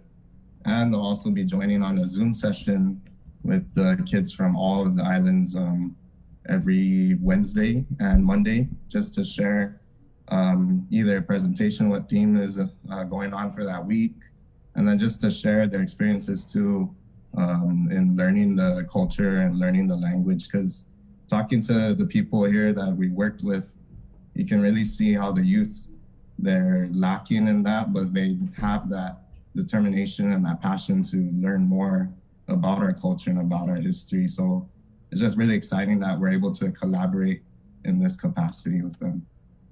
Eva, I know you guys got Instagram at NFM Outlook Youth. Throw them a follow. How do interested parents or youth get a hold of you guys to get one of these slots on this summer camp? Yeah, so we actually have, if you could just check us out on our Facebook or our Instagram, you can check the flyer that's on there, and there are numbers listed at the bottom. You can also just check out our website, and the registration portal is active on our website. You'll see it. It says register now or sign up now. And our website is www.inafamalikyouth.org. What's the response been so far? Guys, how many kids are you looking to accept? So by public health guidelines, you know, we're lucky because SKC is an open air facility, right? So, and it's a really big space, a big property actually, but we're trying to really keep it around 25. So very limited slots. In the previous year, when we've run the camp, we had up to about 40 kids at the beginning. So we've had to really, you know, to tone it down. And we do have already some referrals from returning youth who have been parts of our program, who have brought friends and who want to sign up. So yeah, the seats are filling up very quickly. And we think that it's also going to be with this incentive to go to Luta and, you know, convene with the Manietlu from the Marianas. It's going to be something that they'll really be looking forward to. So yes, if you get a chance, please give us a follow. Check out the different activities we have to offer, and give us a call if parents have any questions about any of the details, and we'll be happy to answer them. Thank you. Okay, Algamos. All right, we'll see you guys. Inafam Outlook Youth. Again, they're on IG, Facebook at Inafam Outlook Youth. Yeah, the numbers you can call 488-7971, 488-7971, or 747-6724. Right on. You know, another number you guys can call right now is 637-0094. We'll take the first two callers and hook you up with a couple tickets to Tango Theaters. Okay, so 637-0094. The movies we have tickets for. We got tickets for Spiral Book of Saw. And we've also got tickets for Those Who Wish Me Dead, starring Angelina Jolie. All right, and we'll be giving away tickets tomorrow to the new comedy with Tiffany Haddish and Billy Crystal called Here Today, which debuts this Friday with our partners at Tango Theaters. Again, so 637-0094. We'll take the first two callers, hook you up each with a pair of tickets to Tango Theaters right here on the link. We'll be back after the break. Good morning. Uno Go, delivering meals from your favorite restaurants and more, including delivering sodas and adult beverages from the Bottle Shack. Visit uno-go.com or download the app today. Also follow them on Instagram and Facebook. Family platter of fried chicken? Check. Tray of red rice? Check. Birthday cake? Check. 1 case of water? Check. 12-pack of beer? Check. 2 cases of Pepsi? Check. When you have a long checklist but are short on time, we got you. Get it delivered by us. Order on the app or website at uno-go.com. Guam on demand. Shoot, I forgot the paper product. Oh wait, Uno Go has that too. GU Self Storage, conveniently located near the Harmon McDonald's. We offer affordable rates, online payments, and auto bill pay for your convenience. Plus gate access daily from 6 a.m. to 9 p.m. Call us today at 648-7867 for more information.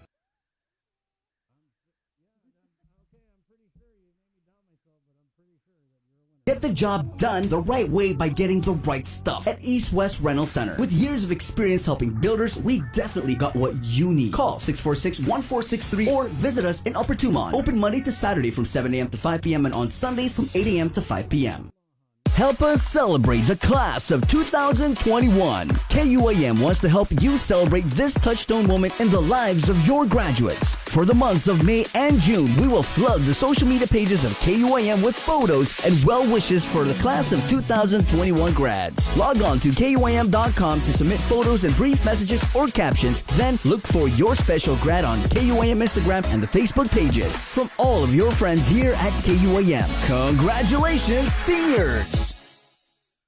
KUAM Communications and Denny's Guam presents Mamapreneurs, a special multi-platform series throughout the month of May showcasing mothers who are also local entrepreneurs in our community. In commemoration of Mother's Day, during weekdays in May, we'll feature daily profiles of these multitasking mamas and their businesses. Additionally, on KUAM News Primetime every Monday in May, we'll showcase a different enterprising mamapreneur. Check out our online directory of all these businesses as well on KUAM.com. And if you know a mamapreneur we should feature, send us a message on social media or email executiveproducer@KUAM.com. Mamapreneurs is brought to you by Denny's. Guam's Diner is always open.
TV, you can jump on our Facebook live feed or on the breeze, but we're done. We're going to clock out on KUAM TV again. Thank you so much for joining us on this Wednesday, May 19th episode of The Link. My name's Chris. I'm Sabrina. KUAM TV está. Adios! Bye!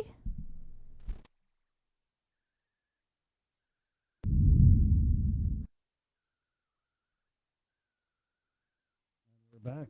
Good morning. It's 10 o'clock. We're looking for a winner here. 637-0094. Congratulations, you're a winner. Really? Yes. Are you sure, Chris? Thank you. I'm okay. I'm pretty sure. You made me doubt myself, but I'm pretty sure that you're a winner. But you said number one. Yeah, we're looking for caller number 1 and 2. Oh, I thought caller number 2. What is your name, ma'am? This is Julie Chris from the village of Inalahan. There you go, Julie from Inalahan. Make sure you say it right. It's not Inarahan, it's Inalahan. Thank you, Chris and Bree. You got it. You're going to go see. What do you want to see? You want to see Spiral Book of Saw or Those Who Wish Me Dead? I'm going to give it to my grand. Tomorrow's his birthday. Yeah. I mean, Friday. Friday's his birthday. His promotion is tomorrow. Oh. All right, so he can pick from either Those Who Wish Me Dead or Spiral Book of Saw with Chris Rock. Thank you, Chris and Bree. You got it. Congratulations. You're welcome. You enjoy listening to The Link? You catch it what? I'm always listening to everybody's stories in the morning. Well, thank you for being there with us, okay? Thank you. You're welcome. Stay safe. So congratulations, Julie. Hey, it's 10:01. Let's go ahead and do Cover Me, which is brought to you by our friends at Burger King. Again, where you can do drive-through Mondays at Burger King. It's finally a reason to get stuck in the drive-through on a Monday, as every 10th car gets a free Whopper at BK Agotnia and Tumon Bay. Thank you again to our friends at Burger King. Also, our friends at Docomo Pacific. Thank you so much. And our Cover Me for this morning, where did that go? Is... I think I lost it, sir. Yeah, it's not here anymore. All right, well, we're going to play it on Facebook Live, and then on the breeze here, we're actually going to say bye-bye. So we're leaving you again with Cover Me, brought to you by Burger King and Docomo Pacific on Facebook Live. Thank you guys for joining us for the link. Again, I'm Chris. I'm Sabrina. Hasta. Adios. Bye.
clean, Guam, and stay home.